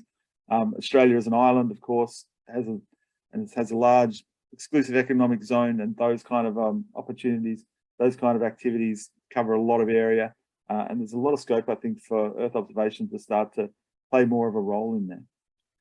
In terms of the size of that blue economy and that marine and maritime industry, so $81.2 billion into the Australian economy, so that was the latest figures from 2018. So there's a lot of money that goes in, and a lot of industry that's conducted business operations. And if we look at where those kind of things start to happen, then we can see that there's a couple of big ones. So of course, particularly from where I am in Western Australia, Northwest Shelf Gas is a very big operation, and so that's an offshore fields off the northwest coast of Western Australia. A lot of the value from the industry, from maritime industry, is derived out of there, and of course that means there's a lot of the industry and applications where the kind of things we're talking about can start to find a hold. Interestingly, the next one after that is in size of input into the economy is around tourism, and then we get down to oil production, then we get down to those kind of things like fisheries and those kind of things. So the key thing there, the biggest single, I guess, component of the maritime industry is really still around that offshore gas. So the highest value is offshore resources of gas, marine tourism, a lot of the building maintenance and infrastructure that goes along with that, transport, like we mentioned before. So there's a little bit of value to the economy generated and spent on shipping, and then fisheries is in there as well. What we don't have in that table there is around the civil maritime surveillance and response, and that's pretty big as well. So where do those opportunities look going forward? Well, oil and gas is really about reducing costs to maintain, the production that goes on. So we know that there's a lot of variability in gas prices. They're probably on the higher end of the spectrum at the moment, but there's always, in terms of how does that return on investment, how is that maximized for the industry, or any technologies that can be implemented and shown to make those kind of efficiency improvements can start to be adopted. Strategic commitments towards decarbonisation. So we know that there's a larger focus on climate adaptation and response and resilience at the moment. And I think we've seen in the last 1 to 2 years a real commitment from oil and gas minerals towards that transition to a low carbon economy, and so that idea of decarbonisation, which ties into a lot of what's going on in infrastructure at the moment, in terms of offshore oil and gas starting to reposition itself to become a major player in the hydrogen economy. So a lot of the infrastructure, if you imagine that oil and gas flows through pipes at the moment, retooling so that those pipes can then transfer hydrogen and use that as a greener source of energy. And then infrastructure, offshore engineering expertise transferring from other associated parts of industry, and again driven by that need of increasing renewable energy and those things. So that kind of expertise coming out of other parts of industry and into gas, or out of oil and gas into renewable energy generation. And fisheries, I'll just make a note there. Certainly in marine conservation, there's a big role for the kind of data we're talking about, and that also ties into the expansion of aquaculture, which is predicted to happen not in the Australian context, but still making that small relative to the scale of aquaculture across Southeast Asia, which gives an opportunity for technologies developed and proven here to get into those larger markets across Southeast Asia. I'll step into agriculture. So agriculture is a big part of the Australian economy. You can see that they're 2.2% of Australia's GDP, 2.6% of employment. So there's still large numbers. So 59 billion is the estimated value that agriculture industry provides to the economy. You can see there through those other couple of figures there that one of the important things about agriculture is that it's not just providing benefit to the economy, but it is quite a large employer, and there's a large community aspect and sustainability aspect to the industry as well. All of those things in the context that we just talked about around changing to low carbon economies and those kind of things, very important in the agriculture industry as well. And so those similar kind of opportunities for the kind of technologies that we're talking about here to play a part in that kind of transition as well. If you looked at just below the middle panel there to see where the larger components of the agricultural sector are, which parts of the agricultural sector start to generate that revenue and economic benefits. So livestock is the biggest single part of the Australian agricultural sector, followed by broadacre crops, so wheat, canola and those kind of things, then heading down into the derived products out of livestock. And you can see as we start to get into the horticulture space, it's still significant, but certainly not on the scale of livestock and of broadacre crops. So a lot of that is those couple of metrics just down the bottom there. Interesting working in diversity and inclusion space. So that's something which is one focus of the agricultural kind of sector. And then what is an interesting factor is 70% of our produce is exported, with meat and live animals driving that kind of growth. So what is that predicted to look like, as we go into the future? And what does that mean for opportunities that there might be for the kind of technologies that we're talking about to make those gains in efficiency and productivity and sustainability and environmental kind of benefits? You can see there that again we see that livestock and broadacre cropping are the two big areas and predicted to grow into the future. And if we look at the orange line there, that just highlights to us what that growth is going to look like between now and heading up to 2030. So particularly across those areas of livestock, broadacre cropping, other products, fisheries and crops, that's where the value in those individual components of agriculture is expected to grow. But that's not just going to happen on its own. What we're really talking about is how do we drive adoption of these kind of technologies like earth observation to play those parts in the industry that start to add that value. So things like, how do we increase efficiency? How do we manage risk better? How do we make sure that decisions can be made with greater certainty? How do we track those activities that go towards producing carbon footprints? And the other side of that is how do we track carbon in the landscape, in our farming operations and farmscapes, to offset those emissions, and so we get a full, accurate picture of the carbon pools that are in operation across the agricultural sector. So the bottom line out of that is, Australian agriculture is predicted to grow, but it needs to harness the kind of technologies that we're talking about better in order to make those kind of productivity increases. And so that's a quick summary of maritime and agricultural sectors. What I'd like to do now is just take a quick step just to look at users across industry in general.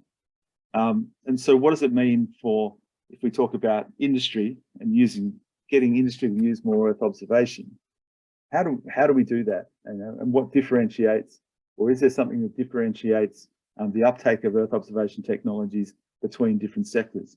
This comes from some work that I did with colleagues at FrontierSI, working with the Digital Earth Australia program, to really understand who are the users of Earth observation across different industry sectors and what drives them. And where this is important is that it gives us an insight into the different characteristics and the different culture of different parts of industry, but also tells us then if we want to start driving the adoption of Earth observation products and services into different parts of the industry, that we have to talk in different language and they need to be put in different contexts. This is a bit more of the soft bit around how do we drive adoption, rather than just get technology that's right, that's accurate, and they're all important parts of it, but we also need to present it to users in the right way. So if we're working in the agriculture space, we really need to put our products and services that we produce in the context of trust. And trust is made up of sustainability. I know if I invest in it today, it's going to be here tomorrow, it's going to be here in 10 years' time. I want to clearly know what benefits that it gives me, and I want to have it recommended to me by other parts of the agricultural community. If someone else I trust is using it, then I'll start to use it as well. So we need to really think about trust in agriculture. I go down to finance and insurance, which I think is one of the interesting parts where the role of Earth observation is really starting to pick up, particularly around climate risk. That's really driven by return on investment. So we need to, I guess, describe and promote the Earth observation tools, products and services that we produce in a return on investment framework. That's where we really start to create that engagement and that connection to finance and insurance. Mining, such as mining equipment technology services, it's really driven by operational efficiency. So we need to put the tools and products that we want to sell into the industry in that context. We need to be able to describe very accurately what goes in, what comes out, so that it's almost like a plug and play that can fit into these complicated workflows that flow across the mining life cycle. So that's really important. Maximizing efficiency, minimizing risk gives us that operational efficiency. And then in the back, heading into the government space, in this case urban planning across local government, really what's key in there is the information that we're deriving, the products and services that are taking Earth observation and providing insights and information to users, really needs to put in the, I guess, the framework of evidence. So evidence for what decisions should be made, evidence for what decisions were made, evidence that shows how well programs are working. That's really important across the urban planning, which I'll expand to local government and government space. So information from Earth observation into those sectors really needs to be put in terms of evidence. And so this idea of working with the users, understanding what users need, the language that they speak, complements the technical, the technical developments, the accuracy, the quality of the data, the ease of access of the data, and those kind of pieces that we talked about before.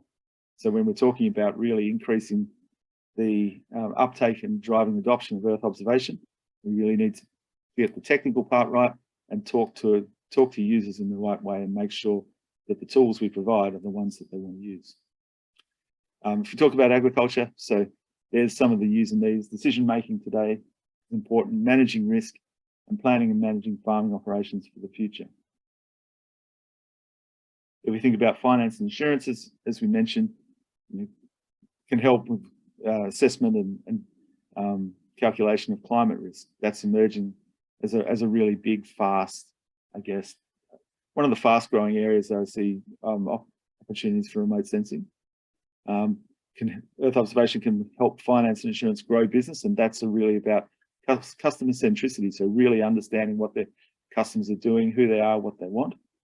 Both of those bits really play into return on investment as well.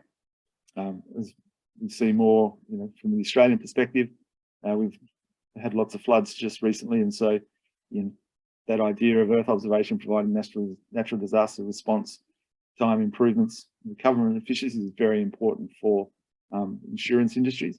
We're starting to do that, but there's still more information that can be provided in timely fashion, and one, that's part one in the operational part, but two, into the prediction of natural events as well. And another one in finance and insurance can help to detect fraud. So tracking activities, verifying that, for example, the area of crops that are being grown or that are reported are actually, what's in the ground and those kind of things, as well as other activities across mining and into other industries as well. I mentioned a quick bit of there of mining, and it's a long value chain across mining and lots of different opportunities across that whole value chain. But it's really about providing those efficiencies of operation and reducing risk. So operation of mine operations, using data, transforming the industry to a more data-driven approach, and Earth observation has a key role to play within those decision-making frameworks. More efficient and timely approvals and compliance. So you can think, that's one example. There's a large compliance regime for mining proponents who want to start their operations in particular areas, and there's a lot of interaction that happens with government regulators. So if we can start to provide Earth observation-based metrics that mining companies can use and mining regulators can trust, then we start to build a common language which will provide a lot of efficiencies across that mining life cycle. And then, what we have seen tying in with response to climate and other socio-economic drivers is the regular remote monitoring of mine sites for environment, social and governance. So that kind of reporting now has real consumer and then leading to share impacts for mining proponents. And so there's a big role for Earth observation in providing that information that can flow into that kind of reporting. And as I mentioned, for the urban planning space, and it's about informing the design of future cities. If you think about how the development application process, when new developments within residential and urban areas are going to happen, once they're proposed, funds are tied up until building starts, and a high resolution Earth observation can start to speed up that development application process. Once that happens, it frees up capital within cities and towns to start flowing through the economy. So there's actually quite a bit of benefit that can be made to the urban planning process and the development and planning of future cities through Earth observation as well. Just one little summary. So it's importance of understanding drivers is what I've been talking about, and as that idea of getting the technical side right, but we need to present it in the right way to users. We need to understand what they want and design the tools that they want to use. We talked about those different drivers. Here's an example of just putting basically the same challenge, measuring the same thing, but in the terms that different industries will understand. So in agriculture, how can we trust that changes to our farm practices are actually storing carbon in the landscape for the long term? The mining and METS perspective, how can we track the activities that contribute most to the carbon footprint of our operations? In finance and insurance, how can I verify that the carbon my clients are paid for really exists? In urban planning, what evidence can we acquire to demonstrate carbon sequestration through our urban forest strategies, and that those programs are meeting their goals? So what that's really illustrating is we're trying to measure the same thing. So we've got Earth observation data that can address those kind of challenges. But when we look in the different sectors, we might be trying to do the same thing, but they have different drivers, and we really want to describe those products and those measurements and those services that we can provide in ways that speak to what the client is, the customers are really trying to do. And that differs through different industry sectors.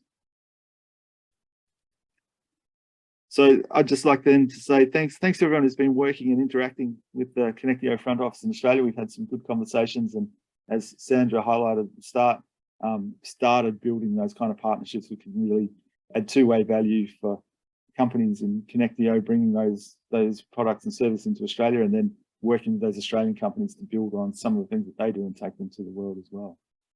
So we've got a bit more time. We are heading towards the end of this phase of the ConnectEO front office in Australia, but we'll see what happens after that. And I will conclude my talk there. Thank you very much for listening, everybody, and happy to take any questions a little bit later in Q&A session. I will pass back to you, Rosh. Thanks very much, Brendon. So with that, we will move on to our third speaker, Matthew Adams, who is online with us here today. And Matt will be talking to us about the, pardon me, sorry about that.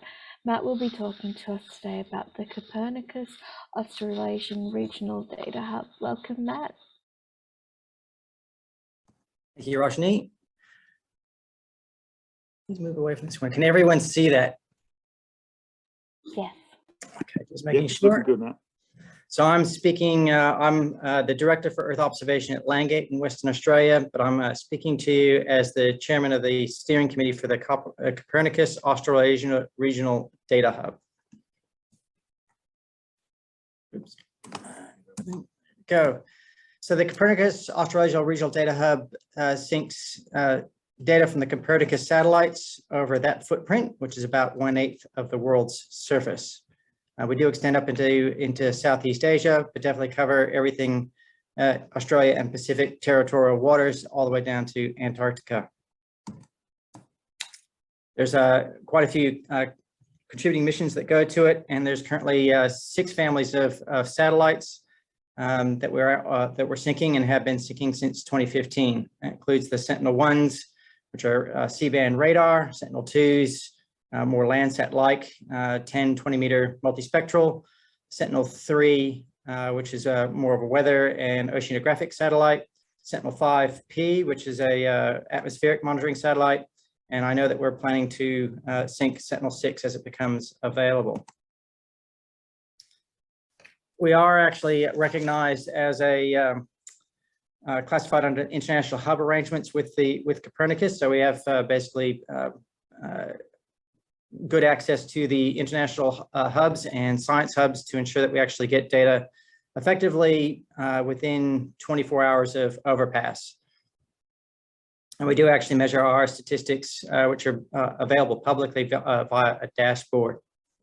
There's a lot of pipe work that happens between here in Europe, and that's where we actually spend a lot of our time making sure that all the networking back to the Copernicus hubs in Europe is keeping up with the amount of data that's coming down over our area of interest. Our vision is to be basically the first port of call for bulk government and scientific researchers. And it was originally established back in 2015 under a series of partnership agreements for a number of state and federal government agencies to finance, operate, and manage, focusing on the delivery of the partners themselves. A consequence of this is, of course, we have you've got free and open access data via a number of tools. This is less CSIRO. These are the people that are involved. Christina, I remember Christina's last name from Queensland. There's myself as a second one. Simon Oliver from Geoscience Australia. I think that's Trent. Can't remember who that is in some of the GI. Mike Peters from Geoscience Australia.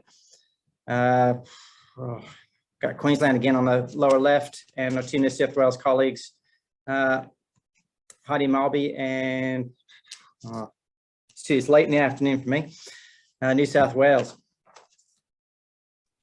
So we do have a collection of the Sentinels 1, 2, 3, 5, and 6, and we have everything. We basically sync literally the hubs over our area of interest from raw to analysis ready. And it does come from the beginning of the mission to the current date. It does provide within Australia a sovereign copy, which is very important to two of our partners with data provenance and ongoing security of data supply.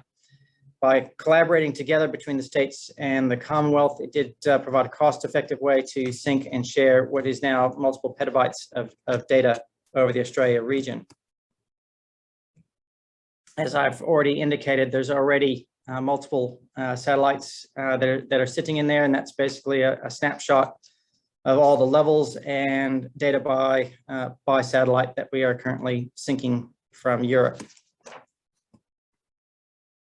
That's a bit of a sign on our current status about our growth curve. So we are actually growing at about a petabyte per annum as of September 2021. I don't expect that growth rate to change. If anything, it's actually decreased slightly as a consequence of Sentinel-1B failing late last year. So we are sitting at roughly 4 petabytes currently and growing 1 petabyte per year. We're getting about 10 petabytes of downloads across a number of countries. Is rather kind of interesting. I wasn't necessarily surprised to see China as a significant downloader of data over our region, but it's kind of interesting to see the Americans are also downloading data from our hub. So, and like I said, there's an average of 700 users over 40 countries. We do actually do a reconciliation of our hub against what's sitting in the European hubs, and just to ensure that we actually have all the data that's been captured and processed over Australia. How you access this hub, we have a tool that we call the Sentinel Australasia Regional Access Map-based GUI. But there is also a Python API to get lower level access. The data is currently stored for the entire region on NCI's Threads server. However, most of the data over South Australia, West Australia, territorial waters, plus Southeast Asia also sits on the POSI supercomputer center here in Perth. And you can also access it directly through the NCI's file system if you're a registered NCI user. We're just in the process of updating our Sarah interface from version 1 to version 2. Version 1 was back when there was only Sentinels 1, 2, and 3, and as 5P and 6 have come online, there's been a need to actually refresh not only the interface itself, but the underlying databases and the APIs to make it easier for automated computers to pick up data of interest. The hub actually enables and delivers the Sentinel products primarily for other government agencies. We service industry indirectly by providing Threads access to the servers there, as well as if you happen to be interested in South Australia, WA, or Southeast Asia, you can actually pick them up from POSI as an alternative. The reason that we have them currently split is partly to help spread cost, but also get data to closer to the compute. Western Australia's 3,000 square kilometers, and to process that on NCIs is a bit challenging. Be able to do it over in Western Australia on the POSI supercomputer, it's handy to have the data closer to that compute. It does support a number of government programs. There's a couple listed down below with Landgate's Firewatch and the West Australian Government's Land Monitor program, but also the Queensland, their native clearing SLATs programs served by it, as is New South Wales, similar type of veg monitoring product. However, being open and available to everyone, we are hoping the industry to pick this up, and that's why we definitely provide the API tools and hope that industry will participate in that. We also have in Australia something called Australian Space Data Analysis Facility, which is designed to support small and medium enterprises to apply their intellectual property to a number of public good data sets. Some of those listed there, and of course, Brendon talked about those earlier. I'm sure you'll hear a little bit more from DEA later on how they apply data that's synced by the hub within their particular programs. So thank you for that, and I'll pass it back to Roshni. Thank you very much, Matt. Brendon, shall we open up the panel?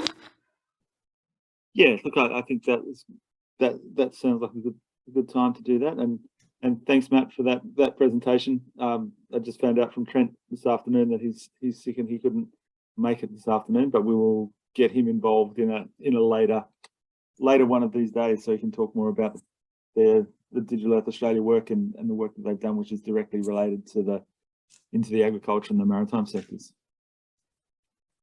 But thank you. So now we've got an opportunity for those in the audience. We went through data fairly quickly. If you've got any questions that either Matt's description of the Copernicus Regional Data Hub, or we still have Sebastian there from Arlula as well. If you have any questions, please put them to the panelists now.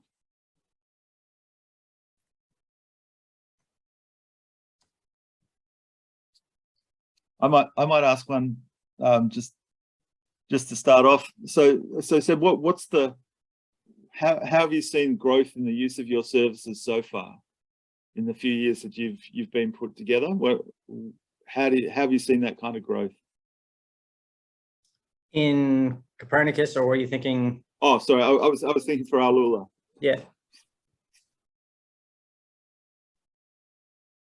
Oh, you're on mute still, Seb.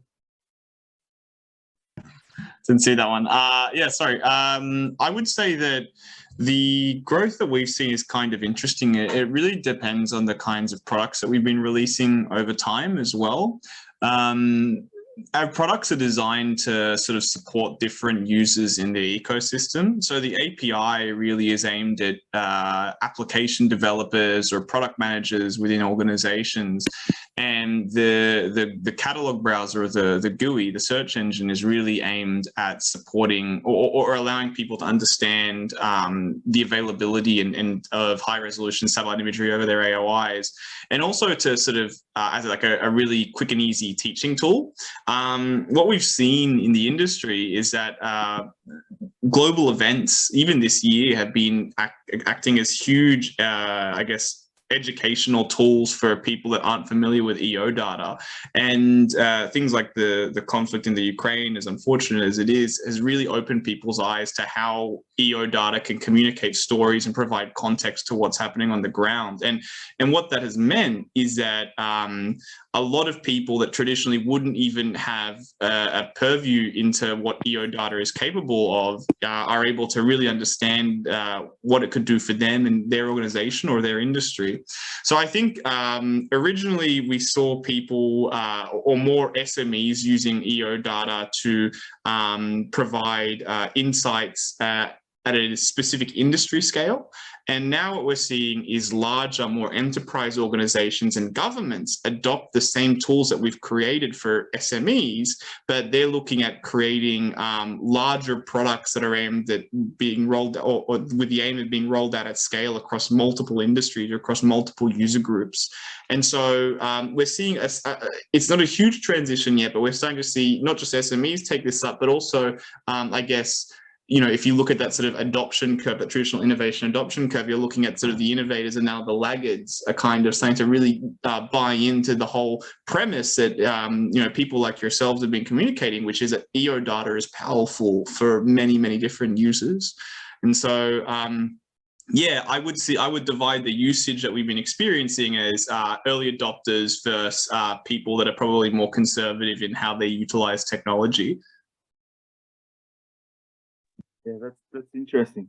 I was thinking about it in terms of, like you said, that whole adoption curve, you know, from the early adopters through to the, you know, hitting that kind of peak of, you know, when people get what it is, what they can do with it, and can get it easily. That's where I guess the peak is, and that's what you're enabling. I think we're just starting to see that now, that sort of moving towards the peak. I wouldn't even say we're at the peak yet. We're probably, you know, still a couple of years away, but we're starting to see, you know, those people that are traditionally laggards starting to sort of interact with this. And I think Matthew as well, you probably have some comments too, right? Yeah.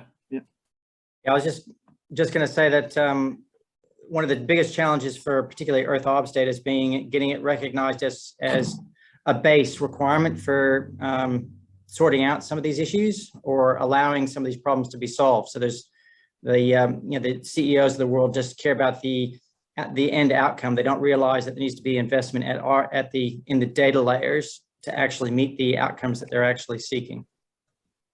And that still remains a challenge.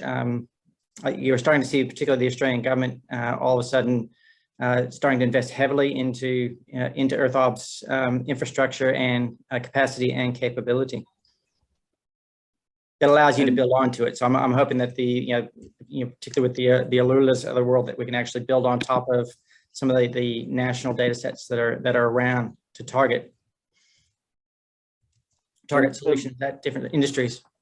And what do you think, like that kind of access from the Copernicus Data Hub side means for, kind of the SMEs that are in this audience here that might be pretty, want to do pretty data intensive things, whether it's with disaster management or agriculture or any of those things? How does that, are there any barriers to them accessing the data archives that you built? No, in fact, they hopefully within the next couple of years to become even easier to get at, particularly if you're primarily interested in ARD, analysis ready data. So I'd expect in a couple of years time that it'll actually, the biggest constraint with the Copernicus Hub currently is that we are tied to research infrastructure. Research infrastructure is usually turned off, a day a month, and that just doesn't usually cut it from a commercial perspective. You do need the multiple nines of availability if you're using it as a surveillance tool from which you then capture some high resolution imagery to monitor change at a finer resolution. Yeah, thanks, Matt. Is there any questions from the floor at the moment? There you go. Would you like to ask a couple of questions, Daniel? Oh, he's got the questions there. Yeah. So how's the hub? Yeah, sure. There are two agreements, one between Australia or GA and ESA, and another one with UMETSAT that I'm aware of. We're reliant on Geoscience Australia to take care of the international arrangements. The hub operates according to something called a National Collaboration Framework Agreement, which is where the decisions are, or the voting power sits with those that actually sort of contribute to it. So that actually sort of does cover this. So the Australian government does support that particular activity through GA and CSIRO. And we're reliant, obviously, we do have, at a lower level, have a lot of conversations with the service providers, particularly as the hub is changing it. And then unfortunately, I've lost the other question, who finances it? It's currently 7 partners, Geoscience, or 7 shares. So the 6 partners, Geoscience Australia, CSIRO, effectively the government of Queensland, the government of New South Wales, and the government of Western Australia. So I guess there's only 5 of us. We did have a party from New Zealand at one point, but political changes meant that they had to withdraw. Great, thank you so much. And maybe a related question to that, Matt. So, who accesses who are the biggest users of the archive at the moment? Well, recently we had there's a group in the Philippines that seems to be the #1 user. They're downloading everything over the Philippines. They seem to be the #1 user outside of Australia. Obviously, the Queenslanders care about Queensland, and the New South Welshmen care about New South Wales. And I think some of the statistics are skewed by Western Australia because they don't recognize the syncing, not separating out the syncing script that we use to bring the data over from NCI. But yeah, the government of Philippines seems to be the #1 user. Interesting. So that's probably pretty heavily disaster management related, do you think? No, I actually think it's agriculture. Okay. If you think about that, the Philippines has to import most of its rice. Having early knowledge of what's happening in the provinces in terms of rice production then assists the government with determining how much rice do they have to buy in from Malaysia or Thailand or other countries in Southeast Asia, particularly if they have a cyclone go through the region. Interesting. Thanks, Matt. Seb, I'm interested in your thoughts of, what in terms of data that you provide and talking about that interoperability, how do you, what trends do you see in the new sensors that are being put up either by governments or the emerging, smaller space enterprises? I think the exciting things that I'm seeing personally are from those smaller space enterprises. You've got people that are tackling, I think, different kinds of sensor modes across the planet, really. There are companies in Europe that are launching sort of 10-centimeter resolution satellite images. That's their aim anyway. Then you've got people that are already in orbit, companies like Satellogic, for instance, that are launching or have already put in orbit hyperspectral images, video. And I think these different types of data sources are going to really sort of start to change the game in terms of the types of data that become or I guess are widely utilized. I've been reading a few industry reports recently where, people are saying that, even into the year 2030, that, multispectral data is still going to be sort of the dominant data source consumed by people globally. But I'm wondering if that'll change. And I'm wondering if the input of new data sources such as hyperspectral and the amount of companies and SMEs that are launching hyperspectral platforms into orbit will sort of change that calculus. So I don't know, 100% what will shake out in the next sort of decade, but I do think that the different types of data the different types of sensors that are being put into orbit now, are really going to, I think, affect the way we consume data now and the kinds of insights that we're going to be generating. I think another thing that people aren't talking about enough is synthesizing different EO data sources as well. So SAR and hyperspectral, SAR and multispectral, or SAR and AIS.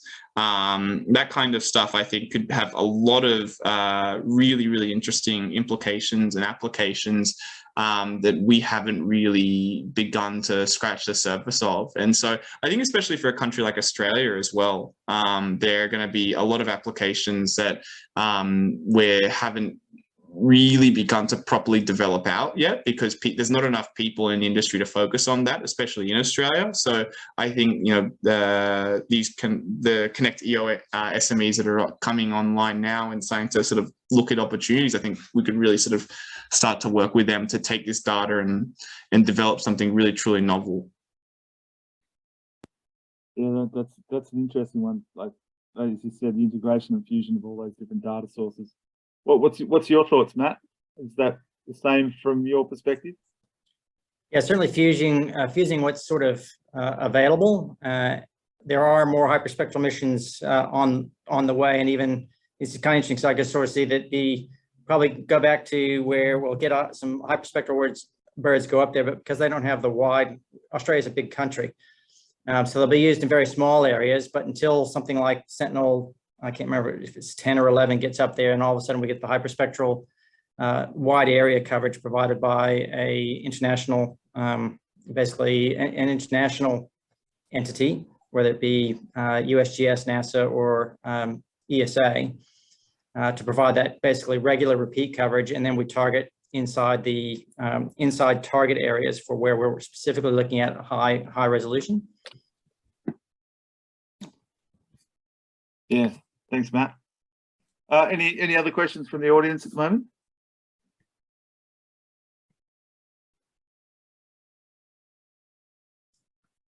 No. Lewis did correct me. So the agreement for Copernicus is between the European Commission acting on behalf of the European Union and Geoscience Australia, and ESA is responsible for the implementation of data. But I know there is a second agreement floating around in there. Thanks for that. Thanks, Lewis. Thanks, Matt. Rosh, I might pass back to you for the moment, and you can please see where we are in the agenda and what you'd like to happen next. Absolutely. Thank you very much. So we have now with us Catherine Lanvain, who is from Global Action from Space. And Catherine has very kindly agreed to speak to us now with the closing keynote around the EU Global Action and its business coaching service. So Catherine, I'll pass over to you, and thank you so much to our panelists just then. Thanks a lot. So I'm gonna share my screen. 1 second. So here we go. So thanks a lot for the introduction. So I'm Catherine Love, and I am from the EU Global, from the Global Action on EU Space Initiative, in detail on the business coaching. And I will introduce that to you, as this also supports Europe-Australia cooperations around the topic of space. So we have already seen in a lot of presentations that Europe as well as Australia have a lot of great programs on space, and with all the programs and all the data we get, we basically create global solutions for global challenges. And this initiative wants to follow up on that on both sides, to also use the data globally. The project, especially the business coaching, follows the goal to support space SMEs to establish international commercial corporations around the topic of space. And we have, it's a global project, but we have one major focus on supporting corporations between Europe and the Pacific. And of course, Australia is the biggest country, or the major focus on that. I know that already some companies participating in the ConnectEO project also participated in this. If not, it would be great if you can consider this as like an add-on initiative in the future to also further develop EU-Australia cooperations. So I will give a brief introduction on the whole project, EU Global Action on Space. It's a project by the European Commission and by the Service for the Foreign Policy Instrument, and it covers basically 4 different topics. It's about market intelligence. So in Europe, we have EUSPA doing market reports on Europe. And within this project, we also have set up market reports for the different continents. So also to provide European companies on more market insights, for instance, for Australia, like who are the stakeholders, what are the space programs before they start international corporations. Then one other major focus is on information. So in the frame of this project, we have a lot of webinars and events that are organized for European companies, but also for Australian companies, to get to know more information on the EU space programs. So we just recently, for instance, have been involved in Locate 22 in Australia with the European companies. Then it's about space diplomacy to establish political exchange between Europe and, for instance, Australia. And then what I would like to focus on is an own dedicated business coaching program that has the goal to help European companies that use EU space to establish international commercial corporations. So I will now explain a bit more on the business coaching program itself. But as some participants have already signed up, I will in the end also give some outlook on where we stand right now with the project and how we continue with the companies that have signed up already for this project. So in general, this project has a very simple question. If a company wants to expand their business globally, then we have some very general eligibility criteria for companies to sign up. So in general, a company should use space technology. We don't differentiate between Copernicus, Galileo, upstream, downstream. It should be around the topic of space. It's also not limited to a certain application field. We are looking for companies, preferably for small and medium-sized companies, and it should be legally established in the European Union to participate from the European side. Then we support corporations with Australian entities. It's basically very open who can participate from the Australian side. So it could be private companies, public companies, entities related to space, space agencies, also governmental or research organizations, as long as it aims for a commercial agreement. So no research projects, for instance. So it can be from the Australian side an entity related to space, but it does not have to be related to space at all. Then here you can see a brief overview of what kind of corporations we support. So from the Pacific side, of course, Australia, and from the European side, it's basically open for companies from all EU member states, the 27 member states from the European Union. So that also means that if you are a stakeholder from Australia, we support corporations with space-related companies from any of these 27 countries within this project. So just for the sake of completeness, this is the whole overview of corporations that we support between Europe and non-European stakeholders. So it's basically the whole world with a few exceptions. So what do we do? Our main part here is a business coaching program, and we follow three major goals, basically, that we help companies or stakeholders to find a partner. We prepare the European partner and, for instance, the Australian partner for cooperation. And then we give both together hands-on support in internationalization. And therefore, we have a three-module process in place that's on education, matchmaking, and coaching and consulting.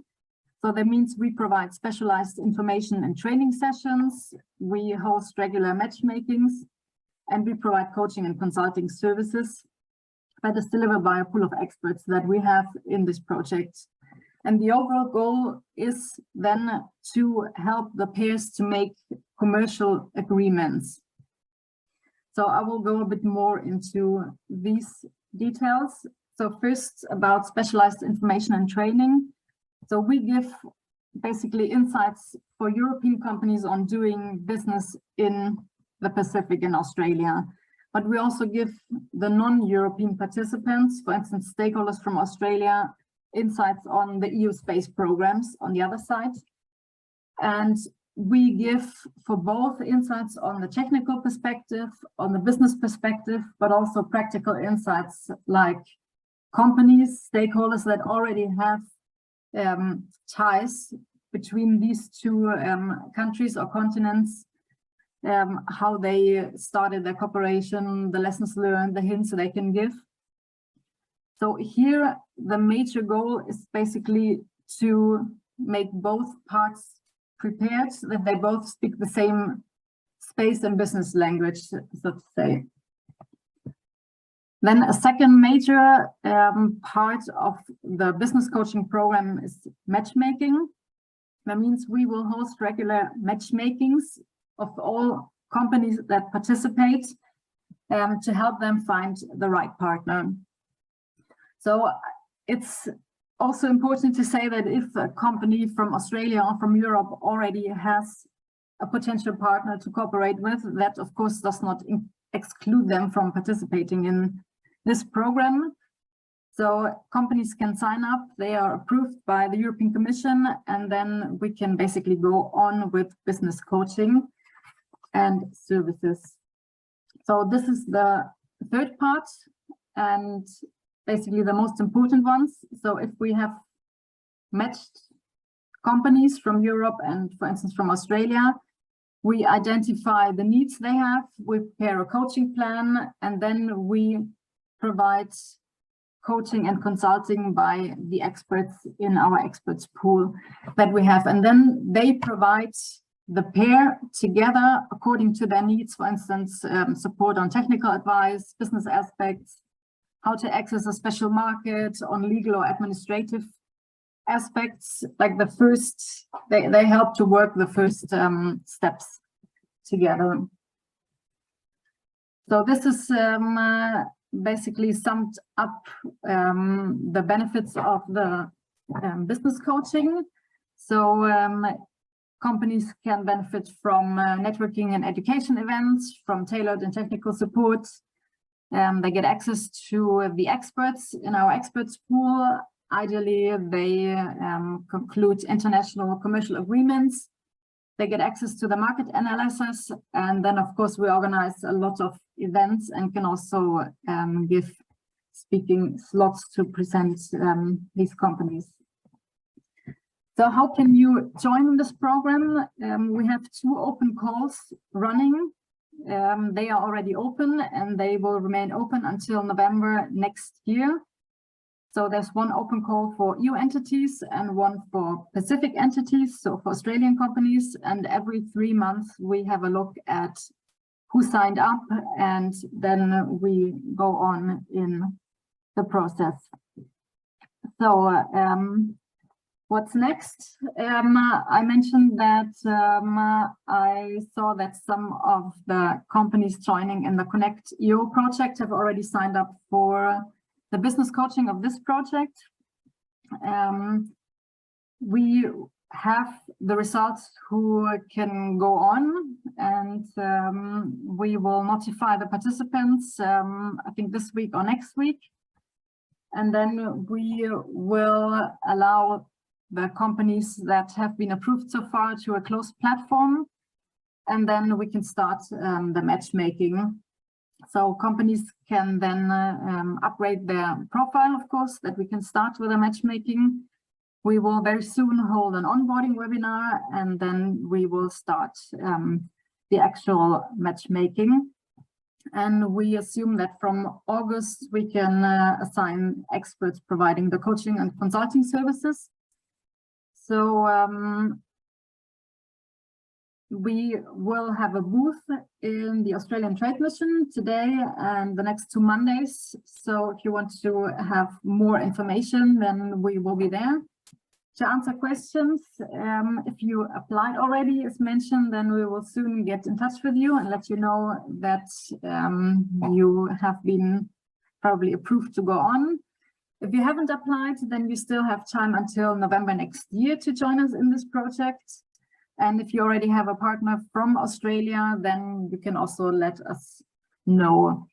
So yeah, I will be around at the booth if you have any further questions or now. So thanks a lot.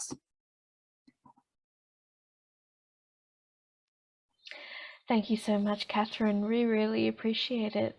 Does anyone have any questions for Catherine?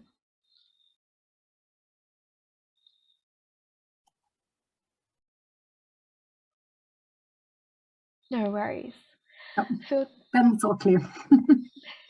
No worries. Thank you again, Catherine, for making the time to join us, and we will ensure to circulate your email address in case anybody would like to get in touch with you. And so we have a couple of minutes left today, and what I'm going to do is open up a fresh set of breakout rooms.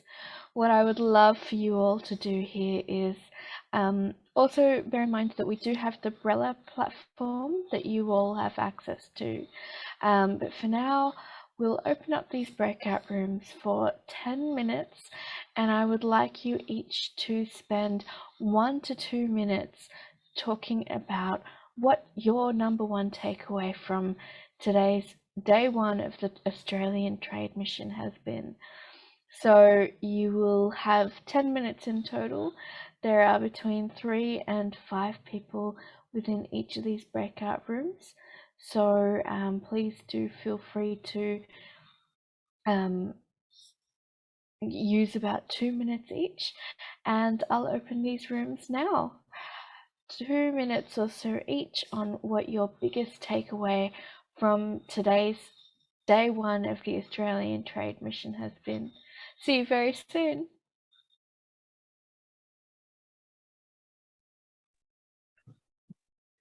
Hello, everybody. Hello.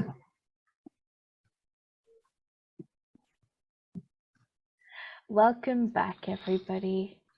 I hope that you thoroughly enjoyed that, and thank you again all for joining us for Trade Mission Day 1 in Australia. We are so thrilled that you could join us today, and we look forward to you joining us next Monday in 7 days' time at 9 AM CEST for Trade Mission Day 2. We will be focusing on agriculture and land, and we will be sending through some highlights of the program over the next coming days. We'll also be sharing the PDF program with you very soon. So keep your eyes peeled, and we look forward to you joining us. Just before we wrap up, are there any final comments from anybody today? Any final questions that we can help to answer?